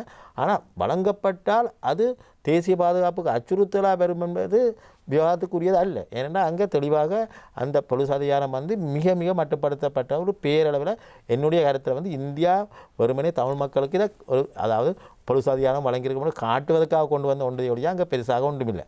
ஆனால் காணி அதிகாரம் என்று வரைக்கும் திரும்பவும் இந்த காணி அதிகாரம் என்று வரைக்கும் அரச காணிகளை பொறுத்த மட்டும் இந்த அரசியலமைப்பில் இந்த 13வது திருத்தம் இந்த 13வது திருத்தத்துக்கு ஒரு 9வது அட்டவணை ஒன்று கொண்டு வந்தார்கள். இந்த 9வது அட்டவணையில் நிரல் ஒன்று கொண்டு வந்தார்கள். இந்த நிரல் ஒன்றில் தான் இந்த மாகாண சபைக்குரிய விடயங்கள் வருது. பிறகு அதுக்கு இணைப்புகளாக கொண்டு வந்தது தான் இந்த காணி அதிகாரம் போலீஸ் அதிகாரம் வந்தது. அப்போ இந்த காணி அதிகாரத்தை பற்றி உயர்நீதிமன்றம் சோலைமுத்து ராசு என்ற ஒரு வழக்கு தீர்த்தது. அந்த சோலைமுத்து ராசு என்ற வழக்கில் உயர்நீதிமன்றம் இந்த 13வது திருத்தத்தில் இருக்கிற மாகாண சபைகளுக்குரிய காணி அதிகாரத்தை பற்றி பொருள் விளக்கம் செய்து ஒரு தீர்ப்பு வழங்கியிருக்கு. அந்த தீர்ப்பினுடைய சாராம்சம் என்னவென்று சொன்னால், மாகாண சபைகளுக்கு இந்த அரச காணிகளை அந்த சொந்தம் பெற மாட்டாது. அந்த மாகாணத்துக்கு கீழே இருக்கிற அரச காணிகளை பொறுத்தமட்டில் மாகாண சபைக்கு அந்த அரச காணிகளுடைய சொந்தம் பெறாது. மத்திய அரசு மாகாண சபைக்கு வழங்குகிற காணிகளை அரச காணிகளை கட்டுப்படுத்துவதற்கும் பயன்படுத்துவதற்கும் நிர்வகிப்பதற்கும் மாத்திரம்தான் அதிகாரம் இருக்குது. அதற்கு மேலே அந்த அரச காணிகள் தொடர்பில் மாகாண சபைக்கு எந்த அதிகாரமும் இல்லை. நான் திரும்ப சொல்கிறேன், மாகாண சபைக்கு அரச காணிகளுடைய சொந்தம் பெறாது. ஆனால் மத்திய அரசால் மாகாண சபைகளுக்கு வழங்கப்பட்ட அரச காணிகளை கட்டுப்படுத்துவதற்கும் பயன்படுத்துவதற்கும் நிர்வகிப்பதற்குமான அந்த மட்டுப்படுத்தப்பட்ட அதிகாரம் மாத்திரம்தான் மாகாண சபைக்கு இருக்குது. அப்போ இந்த விதத்தில் நாங்கள் பார்க்குற பொழுது மாகாண சபைக்கு காணி அதிகாரம் வழங்குறதால மாகாண சபைக்கு, அதாவது உண்மையில சொல்லப்போனால் இந்த இப்போ உள்ள இந்த உயர்நீதிமன்றத்தினுடைய இந்த பொருள் விளக்கத்துக்கு பிறகு உண்மையில நான் சொல்வேன்னு சொன்னால் இதிலேயும் மாற்றம் பெறணும். என்னென்னு சொன்னால், இன்றைக்கு மாகாண சபை தன்னுடைய அந்த தனக்கு ஒதுக்கப்பட்ட விடயங்களுக்கு அதை முழுமையாக நடைமுறைப்படுத்துறதுக்கு காணி வேணும். அந்த காணியை மாகாண சபை பெறுகிற விதத்தில் திருத்தங்கள் கொண்டு வரப்படும். ஆனால் இன்றைக்கு 13வது திருத்தத்தை முழுமையாக நடைமுறைப்படுத்துகிற பொழுது இப்போ உள்ள மாதிரி, அதாவது காணி போலீஸ் அதிகாரங்களை வழங்கினால் நாடு பிரிந்து விடும் என்பதில் எந்த ஒரு அர்த்தமும் இல்லை. ஏனென்று சொன்னால், நான் ஏற்கனவே குறிப்பிட்டது போல் போலீஸ் அதிகாரம் வெறும் பேரளவிலான அதிகாரம். காணி அதிகாரம் கூட 13வது திருத்தத்துக்கு ஒரு பேரளவிலானது. ஏன்னா மத்திய அரசு வழங்குகிற காணியை பயன்படுத்துறதுக்கான அதிகாரம் மாத்திரம்தான் மாநசபைக்கு இருக்கிறது. பேராசிரியர் அவர்கள் மன்னிக்க வேண்டும். இப்போது தேச வலிமை சட்டமும் இருக்கிறது, அது தனியார் காணிகளுக்கானது. இது எந்த அளவு தூரம் பாதிப்பினை ஏற்படுத்தும் இந்த 13வது திருத்தத்தில்? அது இந்த அரச காணிகளுக்கு சம்பந்தப்பட மாட்டாது. இப்போ தேச வளமை என்று வரைக்கும் கூட உங்களுக்கு தெரியும், இந்த கடந்த கோதபாய ராஜபக்ச அவருடைய காலத்தில் இந்த ஒரு நாடு ஒரு சட்டமன்றம் கொண்டு வரப்பட்டது. அப்பொழுது அந்த அந்த ஆணைக்குழுவுக்கு முன்னால் நானும் சென்று ஒரு சமர்ப்பணம் செய்திருந்தேன். கிட்டத்தட்ட ஒரு 18 விடயங்களை நான் சொல்லியிருந்தேன். அதில் முதலாவதாக சொல்வது இது தேவையற்ற விடயம் என்று முதலாவது சொல்லியிருந்தேன். ஒரு நாடு ஒரு சட்டம், ஒரு நாடு ஒரு சட்டம் தேவையற்ற விடயம் என்றது என்னுடைய முதலாவது வாதம். ஏனென்று சொன்னால் இப்போ இலங்கையில் இருக்கக்கூடிய கண்டிய சட்டம், தேச வளமை சட்டம், முஸ்லீம் சட்டம் என்று இருக்கிறது. முக்கியமாக முஸ்லீம் மக்களை பொறுத்த மட்டில் அது முஸ்லீம் மக்களுடைய இனத்தினுடைய, மதத்தினுடைய, கலாச்சாரத்தினுடைய அடிப்படையில் வந்த ஒரு சட்டம். மற்றது இன்றைக்கு உதாரணமாக முஸ்லீம் சட்டம் என்று வந்தால் இலங்கையில் இருக்கிற முஸ்லீம் சட்டம் இலங்கைக்கண்டு ஏற்புடையதாக மாற்றப்பட்ட முஸ்லீம் சட்டம். அது மாத்திரமில்லை, முஸ்லீம் சட்டம் என்று சொல்கிற பொழுது சில விடயங்கள் மாத்திரம்தான் முஸ்லீம் சட்டத்தில் வருது. திருமணம், விவாகரத்து, மற்றது மகவேற்பு, சில விடயங்கள். ஏனைய முழு விடயங்களும் ஒரு நாடு ஒரு சட்டம் என்ற விதத்தில் தான் சிங்கள மக்கள் என்ன, தமிழ் மக்கள் என்ன, முஸ்லீம் மக்கள் என்ன இருந்து வருது. அப்போ சில தனிப்பட்ட அவர்களுடைய ஆள்சார் மதம் சம்பந்தப்பட்ட சில விடயங்கள் மாத்திரம்தான் இந்த ஆள்சார். அது மாதிரி தேச வளமை என்று வரைக்கும் இப்போ தேச வளமை இருக்கிறதால பல சொல்கிறது என்னென்னு சொன்னால் பவனியாக்கு அங்கால சிங்கள மக்கள் காணி வாங்க முடியாது. இப்போ நாங்கள் சொல்லியிருந்தேன், இன்றைக்கு எங்களுக்கு தெரியும் வட மாநிலத்தில் கணிசமான அளவு முஸ்லீம் மக்கள் இருக்கிறார்கள், சிங்கள மக்களும் இருக்கிறார்கள். அப்போ முக்கியமாக பல மாவட்டங்கள் இருக்குது. அப்போ முஸ்லீம் மக்கள் தங்களுக்கு காணிகளை வாங்கி சொந்தம் கொண்டு வச்சிருக்கிறார்கள். அப்போ தேச வளமை சட்டம் இருக்கிறபடியால் மற்ற இனத்தவர் காணி வாங்க முடியாண்டா எப்படி மற்ற இனத்தவர் வாங்குறார்? அப்போ அங்கே என்னென்னா அது முன் வாங்குரிமை சட்டம் ஒன்று இருக்குது தேச வளமைக்கு. அது என்ன சொல்லுதுண்டா, இப்போ நான் இந்த காணியை விற்கிற பொழுது இப்போ நான் அந்த கூட்டு சொந்தக்காரராக வரக்கூடியவர்கள் அதில் இருந்தால் அவர்களுக்கு கேட்கணும், அல்லது பின்னுரிமை பெறக்கூடியவர்கள் இருந்தால் அவர்களுக்கு கேட்கணும். அவர்களில் யாராவது இதில் அக்கறை இல்லை என்று சொன்னால் நான் யாருக்கும் விற்கலாம். அது அப்படி நான் இந்த முன்னுரிமை பெறுகிறவங்களும் சந்தை விலைக்கு வாங்குறதுனா தான் அவர்களுக்கு விற்கணும், இல்லையாண்டா யாருக்கும் விற்கலாம். அது எந்த இனத்தவருக்கும் விற்கலாம், இந்த மதத்தவருக்கும் விற்கலாம். இப்போ அந்த தேச வளமையில் இருக்கிற இந்த இது ஏற்பாடு, நான் தேச வளமைக்குள்ளே வருகிற ஒருவர் எனக்கும் ஏற்படுது. நான் சொந்த இடம் காரணம் நான் சாவச்சேரியில் ஒரு காணி வாங்க போகிறேன்னு சொன்னால் எனக்கு அந்த காணியை விற்கிறவர் எனக்கு விற்கும் போது அதை கேட்டு போட்டு அவர்களுக்கு இல்லையானா தான் எனக்கும் விற்கும். அப்போ அந்த தேச வளமைக்கும் அந்த அதாக இருக்கிறபடியால் இந்த வேறு இனத்தவர் காணி வாங்க முடியாதுன்னு சொல்கிறதுக்கும் எந்த சம்பந்தமும் இல்லை. அது முழுமையாக ஏன்னா இப்போ இங்கே இருக்கக்கூடிய பிரச்சனை என்னென்று சொன்னால் இன்றைக்கு பெரும்பாலானவர்களுக்கு இன்றைக்கு உண்மையில் விளக்கம் இல்லை. உதாரணமாக 13வது திருத்தம் நான் இப்போ குறிப்பிட்டது போல் அந்த காணி அதிகாரம், பொலிஸ் அதிகாரம்ங்கிறது எந்த விதத்திலையும் நாட்டை பிளவுபடுத்தாது. அதாவது 13வது திருத்தத்தை முழுமையாக நடைமுறைப்படுத்தினாலும் அங்கே மிகவும் ஒரு மட்டுப்படுத்தப்பட்ட அதிகாரம் தான் அது வழங்கப்பட போகிறது. பொலிஸ் அதிகாரமாக இருந்தானே, காணி அதிகாரமாக இருந்தானே, நியதி சட்ட அதிகாரம் என்றாலும் கூட அங்கே ஆளுநருடைய ஒப்புதல் இல்லாமல் ஒரு சட்டத்தை மாநசபை நிறைவேற்ற முடியாது. அப்படி என்று பார்க்குற பொழுது இந்த முழுமையாக நிறைவேற்றுகிற போது கூட அங்கே எந்த ஒரு அச்சுறுத்தலும் பெற மாட்டாது. ஆனால் என்னுடைய கருத்தில் அது குறைபாடு உள்ளதாக தான் இருக்கிறது. இதில் சுய நிர்ணய உரிமையும் இருக்கிறது அல்லவா? தங்களை தாங்களே ஆளுகின்ற ஒரு விகாரம், அது எப்படி அமைய பெற்றிருக்கிறது 13வது திருத்தம்? அது அறவே இல்லை. அதாவது இப்போ சுய நிர்ணய உரிமை என்று சொல்கிற பொழுது அது ஓரளவுக்கு சொல்ல போனால் அது அந்த இனம் தன்னை தானே ஆளலாம், அதுக்கு தானே தீர்மானித்துக் கொள்ளலாம் தன்னுடைய ஆட்சி முறைமை. அப்படியான எதுவும் இல்லை. உண்மையில் சொல்ல போனால் அங்கே இங்கே நிர்ணயிப்பது சுய நிர்ணயம் என்று தமிழ் மக்கள் இல்லை, இங்கே இருக்கிற இலங்கை பாராளுமன்றமும் பெரும்பான்மையினர் நிர்ணயிக்கப்படுறதுக்கு அமையத்தான் அங்கே வடக்கு கிழக்கிலேயோ அல்லது மற்ற மாகாணங்கள்லையோ அந்த மாகாண சபை முறைமை இருக்க போகுது. ஆனபடியால் அங்கே சுய நிர்ணயம் என்ற பேச்சுக்கே இடமில்லை. அது மாதிரி நீங்கள் குறிப்பிட்டது போல அதை இந்த தமிழ்நாட்டோடு சேர்ந்து விடும் என்பது அது நான் சொல்கிறேன், அது மிகவும் சிறந்த ஒரு கற்பனை கதையாக இருக்கலாமே ஒழிய. ஏனென்றால் முதல்ல இந்தியாவும் அப்படி அதை எதிர்பார்க்கவும் மாட்டது, விடவும் மாட்டாது. மற்றது அப்படி ஒரு அதாவது என்னை பொறுத்த மட்டும் என்னென்னு சொன்னால் இந்த நீங்கள் குறிப்பிட்ட அரசியல்வாதிகளை போன்றவர்கள் ஒன்றில் அவர்களுக்கு இந்த 13வது திருத்தத்தை பற்றிய போதிய விளக்கம் இல்லாமல் தென்னிலங்கையில் பேசிக் கொண்டிருக்கிறார். அவர்களுக்கு விளக்கம் இல்லை என்று வச்சுக்கொண்டு பேசிக்கொண்டிருக்கலாம். அப்போ இங்கே முக்கியமாக இன்றைக்கு நாங்கள் செய்ய வேண்டிய முக்கியமான ஒரு விடயம், இந்த இனப்பிரச்சனைக்கு ஒரு நேரம் ஒரு சமஷ்டி முறையில் அப்படியான ஒரு தீர்வு வர வேணும் என்றால் முக்கியமாக சிங்கள மக்கள் மத்தியில் இவையில் கொண்டு போய் நாங்கள் விளங்கப்படுத்துவோம். இப்போ உதாரணமாக இன்றைக்கு 13வது திருத்தம் என்று வருகிற பொழுது கூட இப்போ நீங்கள் கேட்பீர்கள் நீங்கள் அந்த பணியை செய்கிறீர்களாண்டு நான் பல கற்க நிறைகளுக்கு படிப்பிக்கிறேன் மாணவர்கள் மத்தியில். மாணவர்கள் மத்தியில் மற்றது மாணவர் மத்தியில் மாத்திரம் எங்களுக்கு மேற்படிப்பு படிக்கிறவர்களுக்கு கூட இந்த அரசியலமைப்பு 13வது திருத்தம் என்று வருகிற பொழுது நான் நேரடியாகவே அதை சொல்கிறேன். மற்ற எந்த நிலைப்பாட்டையும் அவர்களுக்கு சொல்வேன் நேரடியாக. அப்போ நான் என்ன சொல்ல வருவேன்னு சொன்னால் இந்த நாட்டு மக்கள் மத்தியில் இதை பற்றிய புரிந்துணர்வை ஏற்படுத்தணும். புரிந்துணர்வை ஏற்படுத்தாத வரையும் மக்கள் மத்தியில் ஒரு பயம். இன்றைக்கு தென்னிலங்கை மக்கள் மத்தியிலே இப்போ நீங்கள் குறிப்பிட்டது போல் இந்த அரசியல்வாதிகள் இதை கொண்டு போய் பிரசாரம் செய்ய அவர்கள் நினைக்கிறார்கள் இந்த 13வது திருத்தத்தை முழுமையாக நடைமுறைப்படுத்தினா அங்கே நாடு பிரிந்துடும். அங்கே பிரிகிறதுக்கான அதாவது நான் ஏற்கனவே குறிப்பிட்டது போல் அங்கே ஒன்றுமே இல்லை. அவர்களுக்கு உண்மையில் அங்கே என்ன இருக்குன்னு விளக்கம் இல்லை. அப்போ அதுதான் அங்கே அந்த காரணம்.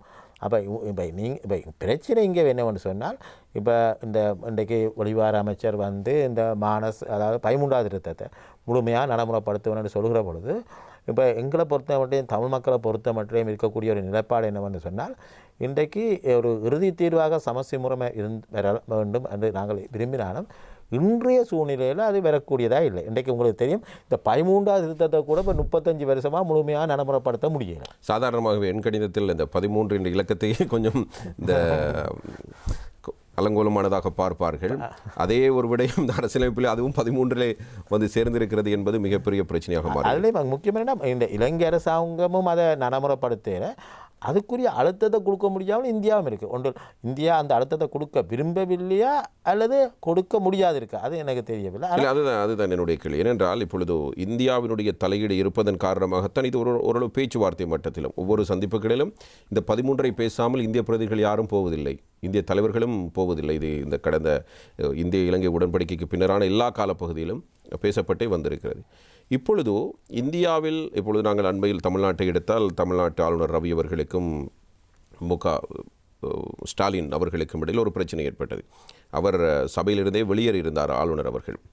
இந்தியாவில் அங்கு பார்த்தால் ஆளுநர் ஏதோ பேரளவில் இருப்பது போன்ற ஒரு தோற்றப்பாடு தெரிகிறது. இங்கே விட அது முற்றிலும் ஒரு மாறுபட்டது. இங்கே ஆளுநருக்கு அதிகாரங்கள் அதிகம். பேராசிரியருடைய கருத்தின் அடிப்படையிலும் நாங்கள் நடைமுறையில் பார்த்த விடயங்களின் அடிப்படையில் பார்க்கிற பொழுது ஏன் இந்தியாவில் காணப்படுகின்ற அந்த மாடலை இங்கே பிரயோகிக்க இந்தியா அழுத்தம் கொடுப்பதில்லை? அதை நான் நினைக்கிறேன். நான் ஏற்கனவே குறிப்பிட்டது போல இலங்கையில் இந்த இலங்கையில் இருக்க தமிழ் மக்களுக்கு ஒரு வரையறுக்கப்பட்ட அதிகாரங்கிறத வழங்குகிற நிலையில் இந்தியா இருக்கிறதா இருக்கலாம். இப்போ நான் சொல்லவில்லை. இப்போ இவன் தமிழ்நாட்டில் வழங்கப்பட்டுள்ள அதிகாரங்கள் அது கூட உண்மையில சமஸ்டி முறை இல்லை இல்லை இல்லை இல்லை இல்லை ஆனால் அதுக்கு அதாவது இப்போ இங்கே 13வது திருத்தத்தில் வழங்கப்பட்டதை விட கூடிய அதிகாரங்கள் அப்போ அந்தளவுக்கு கூட போகவில்லை. அங்கே இந்தியாவில் காணப்படுகிற அந்த மாநில சுயாட்சி முறைமை எப்படி அமைந்திருக்கிறது? அங்கே இப்போ உண்மையில் இங்கே விட அதாவது எங்களோட மாநசபா முறைமையை விட மாநில அரசுகளுக்கு அதிகாரங்கள் கூட அதாவது வளங்களை பயன்படுத்துவதற்கு அல்ல மத்திய அரசு இந்த கட்டுப்பாட்டுக்கு உட்படாமல் செயற்படுவதற்கான அதிகாரங்கள் 13வது திருத்தத்தை விட அதிகம். ஆனால் அது சமஷ்டி முறைமையான ஒன்றென்று சொல்ல முடியாது. அது என்ன அதிகார பகிர்வா பரவலாக்கமா உங்களுடைய பார்வை? அப்போ அது ரெண்டுக்கும் விடப்பட்ட நிலை என்று தான் சொல்ல வேணும். அதாவது அதிகார பரவலாக்கத்துக்கும் அதிகார பகிர்வுக்கும் அதாவது இலங்கையில் இருக்கிற 13வது திருத்தத்துக்கும் நாங்கள் சொல்கிற சமஷ்டி முறைமைக்கும் இடைப்பட்ட ஒரு முறைமையாக தான் இருக்கிறது. இப்போ இலங்கையை பொறுத்த மட்டும் ஒரு கிட்டத்தட்ட நான் சொல்லுவேன் என்னென்று சொன்னால் ஒரு இலங்கை உண்மையில் இந்த ஆயுத போராட்டம் துவங்கின பிறகு வந்த பல தீர்வுக்கான முன்மொழிவுகள் எல்லாம் விரைக்க 2000ஆம் ஆண்டில் அப்பொழுது ஜனாதிபதியாக இருந்த சந்திரிகா குமாரதுங்க பண்டாரநாயக்கா அம்மையார் அதாவது நான் நினைக்கிறேன் 3ஆம் தேதி ஆகஸ்ட் மாதம் 2000ஆம் ஆண்டு முன்வைத்த தீர்வுப்பொதி மிகவும் முன்னேற்றகரமானது. அது கூட சமஷ்டி முறை அல்ல. ஆனால் அதில் இந்த அந்த தீர்வு பொதியில் இந்த ஒற்றையாட்சி என்று சொல்ல அவர்கள் பயன்படுத்தலை. ஆனால் பதிலாக அவர்கள் பயன்படுத்தினார்கள் பிராந்திய சபைகள் அன்று, ரீஜனல் கவுன்சில்ஸ் அன்று, பிராந்திய சபைகள் அன்று ஒரு பரவலான ஒரு அதிகாரத்தை கொண்டு வந்தார்கள். ஆனால் என்ன நடந்தது என்று சொன்னால் அதை அவர்கள் பாராளுமன்றத்தில் கொண்டு வந்த பொழுது அதில் பாராளுமன்றத்தில் அதாவது அப்பொழுது எதிர்க்கட்சியாக இருந்த ஐக்கிய தேசிய கட்சியினர் அப்பொழுது இன்றைய ஜனாதிபதி அதாவது இன்றைய ரணில் விக்ரமசிங்கே அவர்கள் இன்றைக்கு சொல்லியிருக்கிறார். நான் நினைக்கிறேன் இன்றைய பின்னேரம் கூட்டம் இருக்கிறது. அவர் சொல்லியிருக்கிறார் 13வது திருத்தத்தை முழுமையாக நடைமுறைப்படுத்த வேண்டும் நடைமுறைப்படுத்த வேண்டும் என்று தான் சொல்கிறேன். ஆனால் இந்த தீர்வு பொதியை கொண்டு வந்த நேரம் இந்த ஐக்கிய தேசிய கட்சியினர் பாராளுமன்றத்தில் அதை எரித்தார்கள். அதை முற்றாக எதிர்த்தார்கள். அப்படி இருந்த போது நீங்கள் இருந்து காட்டியது போல இவர் இருந்து கொண்டிருந்தார். அப்போ இவருக்கு ஒரு பொறுப்பு இருந்தது. உண்மையில் இனப்பிரச்சனையை தீர்க்க வேணும் என்று சொன்னால் இன்றைக்கு அந்த நேரம் உண்மையில் என்னை பொறுத்த மட்டும் சந்திரிகா அம்மையார் அவர்கள் உண்மையில் அவருடைய தந்தையார் விட்ட வரலாற்று பிழையை அதாவது 1956ஆம் ஆண்டு இந்த தனிச்சிங்கள சட்டத்தை கொண்டு விட்ட வரலாற்று பிழையை அவர் வரலாற்றில் திருத்துறதுக்கான ஒரு முயற்சியில் இறங்கியிருந்தார். சொல்லப்போனால் இந்த தென்னிலங்கை மக்கள் மத்தியில் கூட இந்த இனப்பிரச்சனை தீர்வை பற்றி ஒரு விழிப்புணர்வை ஏற்படுத்தியிருந்தார். அது ஒரு மிக முக்கியமான ஒரு விடயமாக நான் பார்க்குறேன். அது மாத்திரமல்ல, துணிச்சலாக அப்படியான ஒரு தீர்வை, அதாவது சொல்லப்போனால் இந்த 13வது திருத்தத்துக்கு அப்பா சொல்கின்ற இந்தியா கூட எங்களுக்கு தர முன்வராத தீர்வை, அதாவது இந்தியா கூட இலங்கை தமிழ் மக்களுக்கு தர முன்வராத ஒரு தீர்வை அவர் இந்த 2000ஆம் ஆண்டு கொண்டு வரப்பட்ட அந்த நகல் வரைவின் மூலம் முன்வைத்தார். ஆனால் அதை முக்கியமாக எதிர்த்த கட்சி அப்பொழுது அதே நேரம் தமிழில் அதாவது முக்கியமாக விடுதலை புலிகளும் அதை ஏற்றுக்கொள்ளவில்லை என்பது வேறு. ஆனால் ஐக்கிய தேசிய கட்சியும் அதை எதிர்த்திருந்தது. அப்போ அப்படியான ஒரு பின்னணியில் கடைசியாக அதுவும் இல்லாமல் போனது. நீங்கள் சொல்லும்போது எனக்கு ஒரு விடயம் நினைவுக்கு வருகிறது. நாங்கள் ஆரம்பத்தில் பேசியிருக்க வேண்டும், இருந்த போது இப்போது பேசலாம். நீங்கள் அந்த இடத்துக்கு வந்திருக்கிறீர்கள். இந்த இனப்பிரச்சினை தமிழ் மக்கள் சிங்கள மக்களுக்கு இடையில் அல்லது இலங்கையில் இனங்களுக்கு இடையிலான இந்த முரண்பாடுகளில் தோற்றம் பெற்று இவ்வளவு ஆண்டு காலம் வந்திருக்கிறது. இதில் உங்களுடைய பார்வையில் சிங்கள தலைவர்கள் எந்தெந்த இடங்களில் என்னென்ன விடயங்களில் தவறிழைத்திருக்கிறார்கள்? தமிழ் தலைமைகள் கிடைத்த வாய்ப்புகளை சரியாக பயன்படுத்தவில்லை என்கிற ஒரு பொது பார்வையும் இருக்கிறது. அவர்களுடைய பக்கத்தில் இருந்து விடப்பட்டிருக்கிற தவறுகள் என்ன என்பதை பற்றி நாங்கள் பேசலாம். உண்மையில் சிங்கள தலைமைகளை பொறுத்த மட்டும் இப்போ இலங்கை சுதந்திரம் அடைந்த இன்றைக்கு சிங்கள மக்கள் மாத்திரம் எல்லா மக்களும் தான் நாட்டில் ஒரு பெரிய ஒரு பொருளாதார பிரச்சனை வந்திருக்கு. இந்த பொருளாதார பிரச்சனை இப்படி வந்ததுக்கு காரணம் என்னவென்று சொன்னால், அது திடீரென ஏற்பட்ட ஒன்றல்ல. சுதந்திரம் அடைந்த காலத்திலிருந்து விட்ட பிழைகள் என்ன? அதாவது முக்கியமாக இலங்கையில் அரசியல்வாதிகள், அதாவது அவர்கள் முக்கியமாக இனவாத அரசியல், முக்கியமாக இன்றைக்கு நாங்கள் சொல்லுவோம், இப்போ இலங்கை சுதந்திரம் அடைந்த பின்பு இன்றைக்கு மலையக தமிழ் மக்களுடைய பிரசா உரிமை பறிக்கப்பட்டது. அதை கொண்டு ஒரு சட்டம் கொண்டு வந்தார்கள். கொண்டு வந்து கடைசியில் அவர்கள் நாடற்றவர்களாக்கினார்கள். கணிசமான எண்ணிக்கையினர் நாடற்றவர்களாக்கப்பட்டார். அதுக்கு பின்பு தனிச்சிங்கள சட்டம் கொண்டு வரப்பட்டது. இந்த தனிச்சிங்கள சட்டம் கொண்டு வரப்பட்ட போது கூட அந்த நேரம் சோல்வரி அரசியலமைப்பு இருந்தது. அதாவது பிரித்தானியர் இலங்கை விட்டு போகிற பொழுது அவர்கள் ஒரு அரசியலமைப்பை கொடுத்து, சோல்வரி அரசியலமைப்பை கொடுத்து அதில் சொல்லியிருந்தார்கள், ஒரு இனத்தை மதத்தை பாதிக்கிற மாதிரி ஒரு சட்டம் ஆக்க முடியாது. அப்படி இருக்கத்தக்கதாக தனிச்சிங்கள சட்டத்தை கொண்டு வந்தார். பின்பு அதற்கு பிறகும் பிறகு தமிழ் மொழியை அந்தஸ்தை குறைத்தார்கள். பிறகு இன ரீதியான பல்கலைக்கழக அனுமதி முறைமை தரப்படுத்தல், இப்படியெல்லாம் வந்தது. அப்போ இங்கே என்னத்தை நான் சொல்ல வரேன்னு சொன்னால், இங்கே இந்த தென்னிலங்கை அரசியல்வாதிகள் கூட இந்த இனப்பிரச்சனையை வச்சு கொண்டு தான் அரசியல் செய்தார்கள். அதாவது நாட்டை முன்னேற்றணும், நாட்டின் பொருளாதாரத்தை முன்னேற்றணும். இப்போ இன்றைக்கு இப்போ சிங்கப்பூர் பிரதமராக இருந்தவர் ஒரு கட்டத்தில் குறிப்பிட்டிருந்தார், சிங்கப்பூர் இன்றைக்கு இந்த நிலைக்கு வந்ததுக்கு காரணம் தான் தொடர்ந்து ஆங்கில மொழியை ஒரு அரசகர்ம மொழியாக வைத்துக்கொண்டு இன மத பாகுபாடு எதுவும் இல்லாமல் தான் சிங்கப்பூரை வைத்திருந்தார். ஆனால் இங்கே அப்படி இருக்கவில்லை.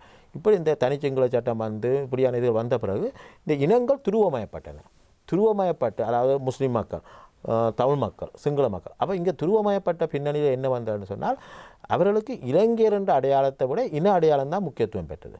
அப்படியான ஒரு சூழ்நிலையில் தான் இலங்கை அரசியல் வளர்ந்தது. அப்படி வளர்ந்த நேரம் இப்போ இங்கால இந்த மாதிரி அரசியல் வரைக்கும் வடக்கு கிழக்கில் தமிழ் அரசியலும் துருவமயப்பட்ட அரசியலாக வந்தது. அப்போ இந்த பொதுவாக சொல்லப்போனால் எல்லா பகுதியில், அது முஸ்லீம் அரசியலாக இருக்கலாம், தமிழ் அரசியலாக இருக்கலாம், அல்லது சிங்கள மக்களுடைய முக்கியமான கட்சிகளாக இருக்கலாம், பெரும்பாலும் இனவாத ரீதியான அரசியல் வந்தது. அதுக்கு பிறகு இந்த கலவரங்கள் எல்லாம் பல தடவை வந்தது. உண்மையில் 1983ஆம் ஆண்டு வந்த கலவரம், இப்போ இன்றைக்கு சொல்லுவோம், இன்றைக்கு யாழ்ப்பாண நூலகம் எரிக்கப்பட்டது. அப்போ இதுகளெல்லாம் கட்டுப்படுத்த முடியாததுண்ட இல்லை. அப்போ இன்றைக்கு நாங்கள் பார்க்குறோம் அது மாதிரி இந்த 83ஆம் ஆண்டு கலவரம், இப்போ அதை கூட உண்மையில் கட்டுப்படுத்த முடியாதது இருக்கவில்லை. ஆனால் அப்பாவி மக்கள் கொண்டு அப்போ இப்படியான ஒரு நிலைமையில தான் இலங்கை அரசியல் வந்தது. அப்போ இந்த இலங்கை அரசியல் இந்த இனப்பிரச்சனையை வச்சுக்கொண்டு தான் எல்லாரும் அரசியல் செய்து கொண்டு வந்தார்கள் ஒழிய அவர்கள் இந்த இனப்பிரச்சனையை தீர்க்க வேணும் என்றதை முன்வைக்கவும் இல்லை. அதாவது இந்த இனப்பிரச்சனைக்கு அந்த நேரமே ஒரு சமஷ்டி முறையில் அல்லது அதை போன்ற ஒரு முறைமையில் இலங்கைக்கு ஒரு தீர்வு வழங்கப்பட வேண்டும் என்று இந்த சிங்கள தலைவர்களும் தமிழ் தலைவர்களும் அதை ஏற்று போயிருந்தால் இன்றைக்கு இலங்கைக்கு இந்த நிலைமை வந்திருக்க மாட்டாது. அப்போ இங்கே முழுக்க அரசியல் அபிவிருத்தி அரசியல்ன்றது இருக்கையில், இந்த அபிவிருத்தி அரசியல்ன்றதை முன்வைக்காமல் எல்லாருமே, அதாவது சிங்கள மக்களாக இருக்கலாம், தமிழ் மக்களாக இருக்கலாம், முஸ்லீம் மக்கள், முக்கியமாக இனவாத அரசியல் தான் இலங்கையில் வளர்ந்தது. அபிவிருத்தி அரசியலுக்கு இடம் இருக்கிறது. அதன் காரணமாக தான் இன்றைக்கு இலங்கை எல்லா நாட்டிலையும் போய் பிச்சை எடுத்துக்கொண்டு இருக்கிற நிலைமை வந்திருக்குது. அப்போ அதுதான் முக்கியமான காரணம். அப்போ நீங்கள் தமிழ் தலைவர்கள் எங்கே பிளவிட்டார்கள் என்று கேட்டால், இப்போ தமிழ் தலைமைகளை பொறுத்த மட்டும் முக்கியமாக இந்த தமிழ் மக்களுடைய ஒற்றுமையின்மை என்பது ஒரு மிக முக்கியமான பிரச்சனையாக இருந்தது. அது அப்பொழுதிருந்தே இருந்து வந்தது. உதாரணமாக இந்த போராளிகள் குழுக்கள் வந்த காலத்திலேயே இந்த பிரச்சனை இருந்தது. பின்பு அதற்கு பிறகு போராளிகள் குழுக்கள் தாங்களுக்கு சண்டை போட்டன. இப்படியாக இந்த தமிழ் மக்களை பொறுத்தமட்டில் இந்த ஒற்றுமையின்மை என்பது ஒரு முக்கியமாக இன்றைக்கு இன்றைக்கு உள்ளூராட்சி தேர்தல் என்று வருகிற பொழுதும் இன்றைக்கு தமிழ் கட்சிகள் முக்கியமாக இன்றைக்கு பொதுவாக தமிழ் மக்களை பொறுத்தவரை தமிழ் மக்களோட எண்ணிக்கையை விட கட்சிகள் அதிகமாக இருக்கின்றன. அதாவது தமிழ் மக்களோட எண்ணிக்கைக்கு அதிகமான கட்சிகள் இருக்கின்றன. அவர்களுக்கு இடையில் இன்றைக்கு கடுமையான போட்டி ஒன்று வரப்போகிறது. ஏனென்றால் என்னுடைய எதிர்வு கூறலில் வந்து இது ஒரு கடும் போட்டியாக இருக்கும். வடக்கு கிழக்கில் முக்கியமாக தமிழ் கட்சிகளை பொறுத்தவரை யாருக்கு அந்த செல்வாக்கு இருக்குது என்பதை காட்டுவது. ஆனால் இறுதியில் பெரும்பாலும் எந்த கட்சியும் அந்த செல்வாக்கை காட்ட முடியாத ஒரு கடும் போட்டி வரும். அது மாத்திரமில்லை, இந்த உள்ளூராட்சி சபைகள் அமைக்கிற பொழுது கூட கன பிரச்சனைகள் வரலாம். ஏனென்றால் பொதுவாக ஒரு கட்சி வந்து தனித்து ஆட்சி அமைக்க முடியாமல் மற்ற கட்சிகளை தங்கி இருக்க வேண்டி வரும். அப்போ அங்கே பேரம் பேசுகிற நிலைமையெல்லாம் பெறலாம். அப்போ நான் முக்கியமாக இந்த இடத்துல இந்த தமிழ் அரசியல் கட்சியிலேயோ தமிழ் தலைவர்களை சொல்ல வேண்டியது என்னென்னா, நீங்கள் அந்த உங்களுடைய கொள்கைகளை மாத்திரம் வச்சுக்கொண்டு நீங்கள் அரசியலை செய்யுங்கோ. தனிப்பட்ட முறையில் ஒருவரை ஒருவர் தாக்குவதோ அல்லது மிக மோசமாக கதைப்பதோ பேசுவதோ தவிர்க்க வேண்டுமே என்றால் நாளைக்கு எங்களுடைய இனப்பிரச்சனை தீர்வு வரைக்கும் இந்த தமிழ் கட்சியெல்லாம் உண்டாக வர வேண்டி வரும். ஒரு குரலில் வர வேண்டி வரும். அப்போ தங்களுக்கு இடையில் இவர்கள் முரண்பாடுகள் முட்டி மோத போனால் அது இல்லாமல் போகக்கூடிய சூழ்நிலை தமிழ் தரப்பு என்று வைத்துக்கொள்வோம். அது அரசியல் தலைமையாக இருக்கலாம், போராட்ட இயக்க தலைவர்களாக இருக்கலாம். இவர்களுக்கு கிடைத்த இந்த வாய்ப்பினை நீங்கள் ஒரு கட்டத்தில் குறிப்பிட்டிருந்தீர்கள். சந்திரிகாவினுடைய தீர்வு போதைய எல்டிடியினர் ஏற்றுக்கொள்ள மறுத்தார்கள் என்று. இப்படியான சில தவறுகள் அவர்கள் பக்கமும் இருந்திருக்கும். இப்போது நாங்கள் இன்னொரு பக்கம் இருந்து பார்த்தால், இப்பொழுது இந்த 87ஆம் ஆண்டு இலங்கை இந்திய உடன்படிக்கை, அதற்கு பிறகு தனிநாட்டுக்கான அந்த கோரிக்கை என்பதே தென்னிலங்கை அரசியல்வாதிகளுக்கும் அவர்களுக்கு இந்த தமிழ் மக்களுக்கு எதிரான ஒரு மனநிலை உருவாக்குவதற்கும் தேர்தல் வெற்றி பெறுவதற்கும் ஒரு முக்கியமான ஒரு சாதகமான ஒரு விடயமாக இருந்தது. அதாவது நாட்டை பாதுகாக்க வேண்டும், நாட்டுக்கு முன்னுரிமை என்று பேசிக்கொண்டு வந்தார்கள். ஒருவேளை இப்போது நாங்கள் இந்த இடத்திலிருந்தாவது ஆரம்பிப்போம் என்கிற ஒரு மனநிலை ஓரிரண்டு தசாப்தங்களுக்கு முன்பு வந்திருந்தால் அதன் மூலமாக இப்போது கணிசமான ஒரு வெற்றி அடைந்திருக்கலாமா?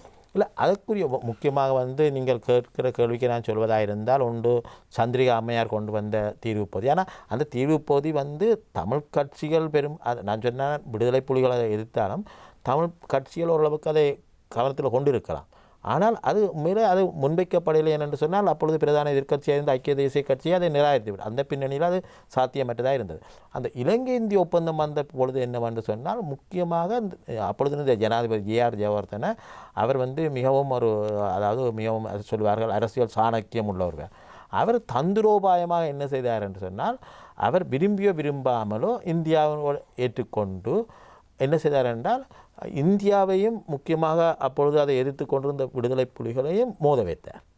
அதன் மூலம் அவர் தான் செய்ய முடியாத இந்தியாவை வைத்து சாதித்து கொண்டார். இப்போ அந்த விதத்தில் ஆனால் அந்த நேரம் இப்போ ஒன்று என்று சொன்னால் இந்தியாவும் விட்ட பிழை என்னவென்று சொன்னால், இந்தியாவும் இனப்பிரச்சனை தீர்வு தொடர்பில் ஓரளவுக்கு ஒரு காத்திரமான பங்களிப்பை வழங்கி இருக்கலாம். என்னென்னு சொன்னால் இப்போ உள்ள யதார்த்தம் என்னென்னு சொன்னால், இப்போ இந்த மாநசபை முறைமை 13வது திருத்தத்தை முழுமையாக நடைமுறைப்படுத்துவது என்றதுக்குள்ள தான் இந்தியா நின்று கொண்டிருக்கிறது. அதுக்கு அப்பால் ஓரளவுக்கு ஒரு காத்திரமான ஒரு தீர்வை வழங்கி ஒரு அழுத்தத்தை கொடுத்து ஒரு தீர்வு முயற்சிக்கு போயிருக்கலாம். அப்போ அப்படியான வகை இந்தியாவும் அதாவது தவறிவிட்டது தான் சொல்ல வேணும். வகிக்க தவறிவிட்டது தான் சொல்லணும். அப்போ இப்படியான இன்றைய சூழ்நிலையில் இன்றைக்கு தமிழ் கட்சிகள் செய்யக்கூடிய நிலைமை என்னவென்று சொன்னால், இப்போ என்னை பொறுத்த மட்டும் இன்றைக்கு மாநசபை முறைமை நாங்கள் அதாவது 13வது திருத்தம் இன்றைக்கு ஜனாதிபதி அவர்கள் சொல்லி கொண்டிருக்கிறார், அதை நாங்கள் முழுமையாக நடைமுறைப்படுத்துவோம் என்று. ஆனால் எனக்கு சந்தேகமாக இருக்கிறது, அந்த முழுமையாக நடைமுறைப்படுத்துவோம் என்றது என்னவென்றது. அதாவது அதில் இருக்கிற முழு அதிகாரங்களை முக்கியமாக வடக்கு கிழக்கு. இப்போது இந்த காணி போலீஸ் அதிகாரம் பற்றி நாங்கள் பேசியிருந்தோம். இந்த 13 அது உள்ளடக்கப்பட்டிருக்கு. ஏன் அது அமுலில் இல்லாமல் இருக்கிறது, நடைமுறையில் இல்லை? அது நடைமுறை என்னென்னு சொன்னால் இன்றைக்கு மாநசபை முறைமை மேலே வந்து போலீஸ் அதிகாரத்தை வழங்கவில்லை. போலீஸ் அதிகாரம் வழங்கப்படும். காணி அதிகாரம் வழங்கப்பட்டாலும் நாங்கள் ஏற்கனவே சொன்னது போல் உயர்நீதிமன்ற தீர்ப்புக்கு பின்பு அது வரையறுக்கப்பட்டதாக வந்துவிட்டது. மற்றது இப்பொழுது மாநசபை தேர்தலை இப்போ நீண்ட காலமாக நடைபெறாமல் அந்த தேர்தல் முறையில் உள்ள ஒரு குளறுபடியை வச்சுக்கொண்டு ஈடுபட்டு கொண்டு போகுது. அப்போ இங்கே பிரச்சனை என்னென்னு சொன்னால், எந்த ஒரு அரசாங்கமும் வெறுமனே மாநசபை முறைமை என்று சொல்லி போட்டு பிறகு சொன்னார் இது வெள்ளை யானை என்று. இது வந்து வீணாக ஒரு பண பிரியம் செய்கிற ஒரு அமைப்பு. ஏனென்று சொன்னால் அங்கே வந்து மாநசபை முறைமை இப்போ என்னுடைய கருத்தில் என்னென்னா, இப்போ மாநசபைக்கு நிதியங்கள் என்று இருக்குது, அதுக்கு ஒரு ஆணைக்குழு வச்சு மாநசபைக்கு மத்திய அரசு வழங்குகிற நிதியங்களை தீர்மானிக்கலாம். இதை விட மாநசபை கண்டும் சில வருமானங்கள் இருக்கும். அதே நேரம் மாநசபை வந்து வெளிப்படையாக நேரடியாக வெளிநாட்டு உதவிகளை பெற முடியாது, அது அரசாங்கம் பெற்று தான் கொடுக்கலாம். ஆனால் இப்போ நான் சொல்வேன் என்னென்னு சொன்னால், மாநசபைகளை வினைத்திறனுள்ளாக கொண்டு வந்து அந்த மாநசபைகளை அந்த மாகாணங்கள் உள்ள வளங்களை பயன்படுத்தி அந்த மாகாணங்கள் தனக்குரிய வருமானத்தை பெறுகிற மாதிரியான அதிகாரங்கள் வழங்கப்படும். அவ்வாறு வீடு உட்பட வரி அறவிடுவது வந்து இருப்பான் ஒரு சாதாரண ஒரு நான் சொல்வேன் என்று சொன்னால் உதாரணமாக வடமாகாண சபை எடுத்துக்கொள்ளும். வடமாகாணத்தில் நிறைய வளங்கள் இருக்குது, எத்தனையோ வளங்கள்.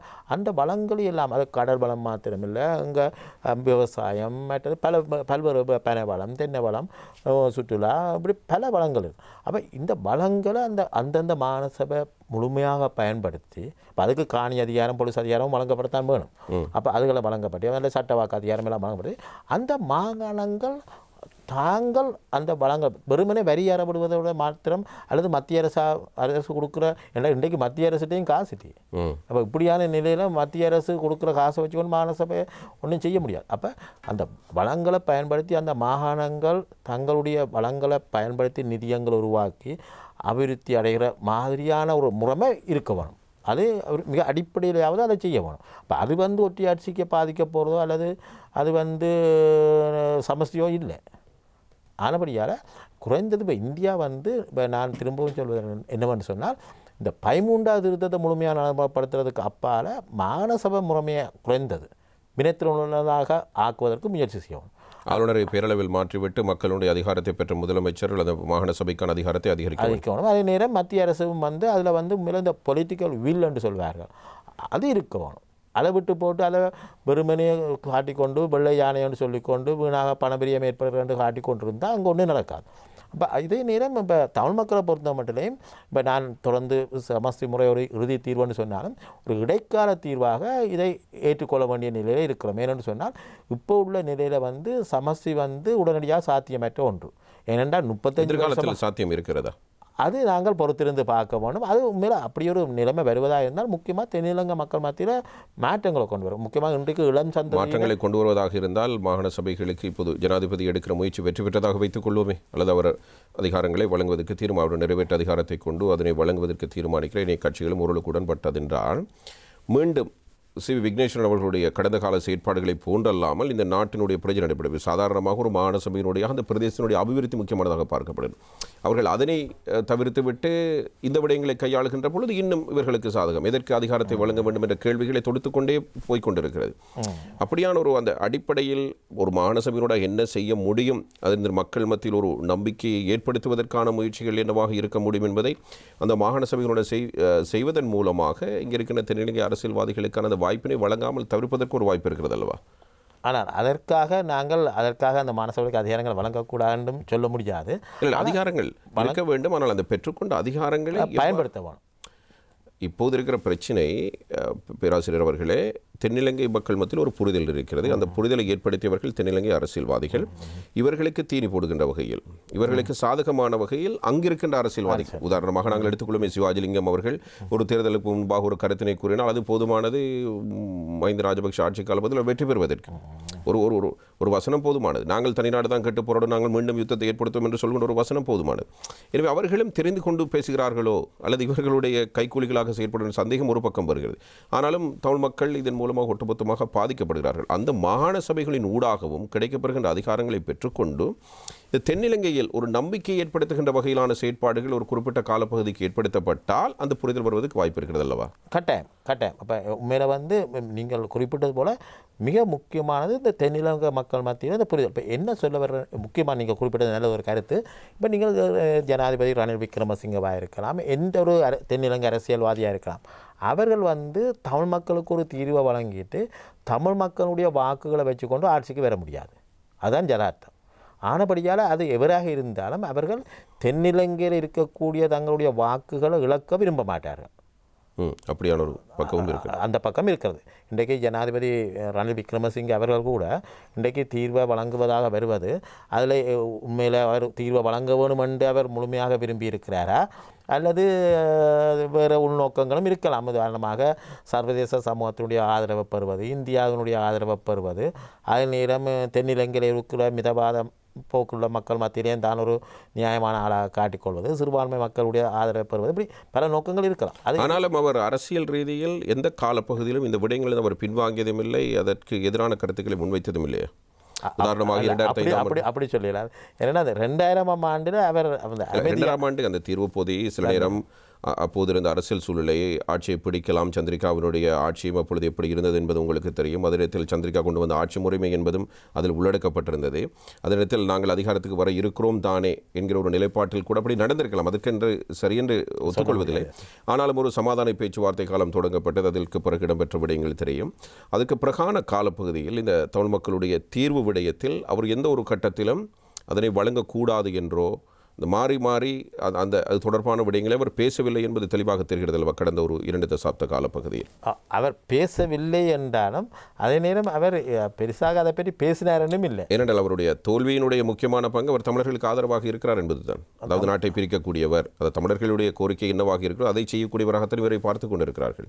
ஆனால் அவர் இந்த தமிழ் மக்களுடைய நான் ஏற்கனவே குறிப்பிட்டது போல இந்த 2000ஆம் ஆண்டு அவர் விட்டது ஒரு வரலாற்று பிள்ளை தான் சொல்ல சொன்னால் அந்த நேரம் அவர் இணங்கி போயிருந்தால் அந்த நேரம் ஒரு நல்லதொரு தீர்வு பொதிய வழங்கக்கூடிய இன்றைக்கு 13வது திருத்தத்துக்கு அப்பால் இன்றைக்கு நாங்கள் இடைக்கால தீர்வாக 13வது திருத்தம் ஏற்றுக்கொள்ள வேண்டும் என்று சொல்கிறதுக்கு அப்பால் ஒரு சிறந்த தீர்வை பெற்றிருக்கலாம். அந்த இடத்துல அவர் ஒரு பெரிய பிள்ளையை விட்டிருக்கிறார் என்றதை ஒத்துக்கொள்ளத்தான் வேணும் அவர்.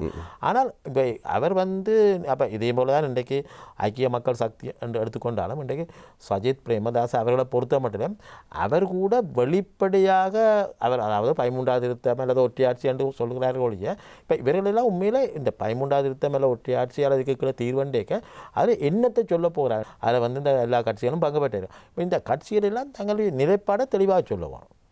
இப்போ 13வது திருத்தத்தை முழுமையாக நடைமுறைப்படுத்துறதுன்னு சொன்னால் அதில் அவர்கள் என்னென்ன செய்ய போகிறார்கள். இப்போ அதை விட்டு போட்டு சும்மா வெறுமனே சொல்லி கொண்டிருக்கிறதுல பிரயோசனம் இல்லை. ஆனால் இப்போ இந்த இடத்துல தமிழ் கட்சிகளை பொறுத்த மட்டும் இப்போ எங்களுக்கு இன்றைக்கு நாங்கள் ஏற்கனவே நாங்கள் பார்த்தது போல் இந்த சமஸ்தி என்பது உடனடியாக வரக்கூடிய ஒன்றல்ல. அப்போ இந்த இடத்துல நாங்கள் அதாவது இப்போ உடனடியாக கிடைக்க முடியாத ஒன்றை எதிர்பார்த்து கிடைக்கக்கூடியதையும் இழக்கிற நிலைக்கு போகக்கூடாது. ஆகவே இடைக்கால தீர்வாக இப்போ என்ன பொறுத்தவரை இடைக்கால தீர்வு இறுதி தீர்வு. இப்போ இடைக்கால தீர்வாக இந்த மாகாண சபை முறைமையை ஏற்க வேண்டிய நிலைக்கு நாங்கள் இருக்கிறோம். அது மாத்திரமில்லை இந்த நான் குறிப்பிட்டது போல் இந்த கோத்தபாய ராஜபக்ச அவருடைய ஆட்சியின் போது இந்த மாகாண சபை முறைமையை பலவீனப்படுத்தி கொடுத்த அதிகாரங்களை பறிக்க முற்பட்டார். இப்போ இந்தியா உத்தரவாதம் வழங்குவோம், அதாவது இந்த அதிகாரங்களை குறைக்கவோ பறிக்கவோ தான் இடமளிக்க மாட்டேன் என்ற அந்த உத்தரவாதத்தோடு ஒரு இடைக்கால தீர்வாக ஏற்றுக்கொண்டேன். ஏன்னா நான் நினைக்கிறேன் இப்பொழுது இந்திய வெளிவிவகார அமைச்சர் கூட அவர் சொல்வது என்னவென்று சொன்னால் இப்போ இது நாங்கள் பொழுதுக்கு தரக்கூடியது இதுதான்.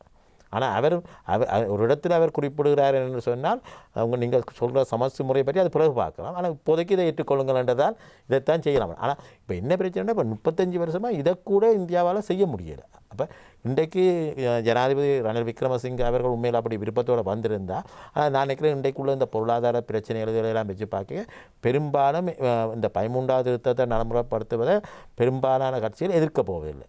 இல்லை, மஹிந்த ராஜபக்ஷ மேசையை கொண்டு வந்து விட்டார் தானே. அவர் கொண்டு வந்து ஆனால் அவர் குறிப்பிட்டிருந்தால் தான் 13+1 குறிப்பிட்டிருந்தார். 13+1 ஆனால் அவருடைய ஆட்சி காலத்தில் கடைசியாக 13- போகிற நிலைமை தான் இருந்தது. அப்போ ஆனால் இன்றைக்கு உள்ள நிலைமையில் பெரும்பாலும் இன்றைக்கு 13வது ஒரு சில நீங்கள் குறிப்பிட்டது போல் சில அரசியல்வாதிகள் தென்னிலங்கையில் சொல்கிறாரு. ஆனால் அவர்கள் தென்னிலங்கை மக்கள் மத்தியில் பெரிய செல்வாக்குள்ளவர்களும் இல்லை.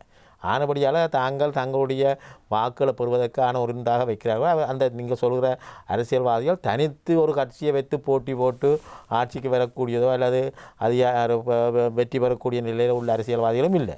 ஆனபடியால் அவர்கள் சொல்வதை வச்சுக்கொண்டு நாங்கள் பெரிதாக என்னடா அவர்கள் சொல்வதை சில பல ஊடகங்கள் பெரியப்படுத்தி போடுவது உண்டு.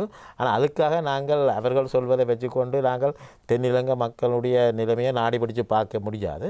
ஆனால் இந்த பெரும்பாலான முக்கியமான கட்சிகள் ஓரளவுக்கு இணங்கி வருமாக இருந்தால், முக்கியமாக ஐக்கிய தேசிய கட்சி, பொதுஜன பெரமுன, ஐக்கிய மக்கள் சக்தி, என்ன பொறுத்தவரை இந்த கட்சிகள் 13வது திருத்தத்தை நடைமுறைப்படுத்துறதை இப்போ உள்ள சூழ்நிலையில் எதிர்க்கப் போவது இல்லை. இல்லை, அது சஜித் பிரேமதாஸ் குறிப்பிட்டிருந்தார். அதே பொதுஜன பெருமன சார்பாக மஹிந்த ராஜபக்ஷ. ஆனால் பிரச்சனை என்னென்னா அது 13வது திருத்தம் என்ன இப்போ சிலர் கேட்கலாம், இப்போ 13வது திருத்தம் ஏற்கனவே வந்திருக்கு தானே, மாநசபையில் ஏற்கனவே வந்திருக்கு தானே என்று நடைமுறைப்படுத்தப்படலைன்னு சொல்லிடாது. ஆனால் இப்போ பிரச்சனை என்னென்னா அது முழுமையாக நடைமுறைப்படுத்தணும், அதாவது இந்த முழுமையான அதிகாரங்கள் வழங்கப்படணும். ஆனால் முக்கியமாக அதில் உள்ள குறைபாடுகள் நிவர்த்தி செய்யணும். குறைபாடுகள் சில வேளைகளில் கண்டறியப்பட்டு அது 22வது திருத்தமாக கூட வரலாம். ஆனால் முக்கியமாக இப்போ எங்களுடைய தமிழ் கட்சிகளும் இந்தியாவுக்கு அதுவரை தெளிவுபடுத்தணும், அல்லது பேச்சுவார்த்தைகளுக்கு போகிற பொழுது இருக்கக்கூடிய அந்த குறைபாடுகளை சுட்டி காட்டுவாங்க, அதை விளங்கப்படுத்துவோம் என்னென்ன பிரச்சனைகள் இருக்கின்றன என்று. அல்லாட்ட இந்தியா நினைச்சு கொண்டு ஏன்னா இந்தியா வந்து இந்த 13வது திருத்தத்தில் நேரடியாக பெரிய பங்களிப்பாக வழங்கல.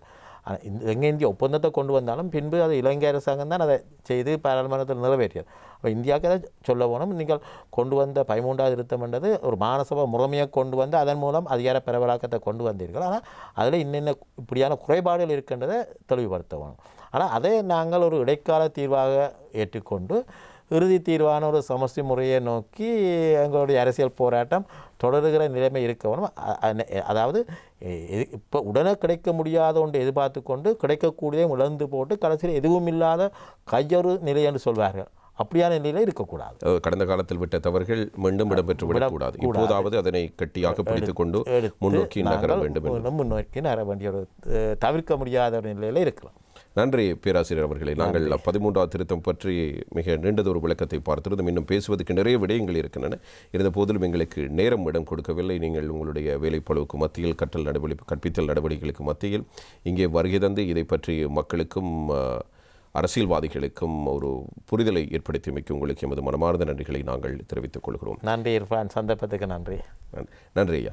அதாவது இன்றைய தினம் நாங்கள் அதிர்வு அதிகாரம் 2 நிகழ்ச்சியில் 13வது திருத்தம், அதிகார பகிர்வு, அதிகார பரவலாக்கம் என்று சொல்லப்படுகின்ற விடயங்கள், இனப்பிரச்சினை தீர்வு என்று பேசப்படுகின்ற விடயங்கள் பற்றிய ஒரு முயற்சி அரசாங்க தரப்பில் எடுக்கப்படுகிறது. இதனுடைய யதார்த்தம் என்ன, இந்த 13வது திருத்தம் என்ன, இந்த பகிர்வு பரவலாக்கம் என்றெல்லாம் பேசப்படுகிற விடயங்கள் என்ன என்பதை பற்றி ஒரு புரிதலை மக்களுக்கு ஏற்படுத்துவதற்காக இந்த நிகழ்ச்சியை நாங்கள் ஏற்பாடு செய்திருந்தோம். இந்த நிலையில் இன்றைய தினம் எமது நிகழ்ச்சியில் கலந்து கொண்டு எமக்கு சிறந்த விளக்கத்தை வழங்கியிருந்தவர் கொழும்பு பல்கலைக்கழகத்தின் சட்டப்பீடத்தினுடைய பேராசிரியர் ஆனா சர்வேஸ்வரன் அவர்கள். அவருக்கு எமது மனமார்ந்த நன்றிகள். இன்னும் ஒரு அதிர்வு அதிகாரம் 2 நிகழ்ச்சியில் மீண்டும் சந்திப்போம்.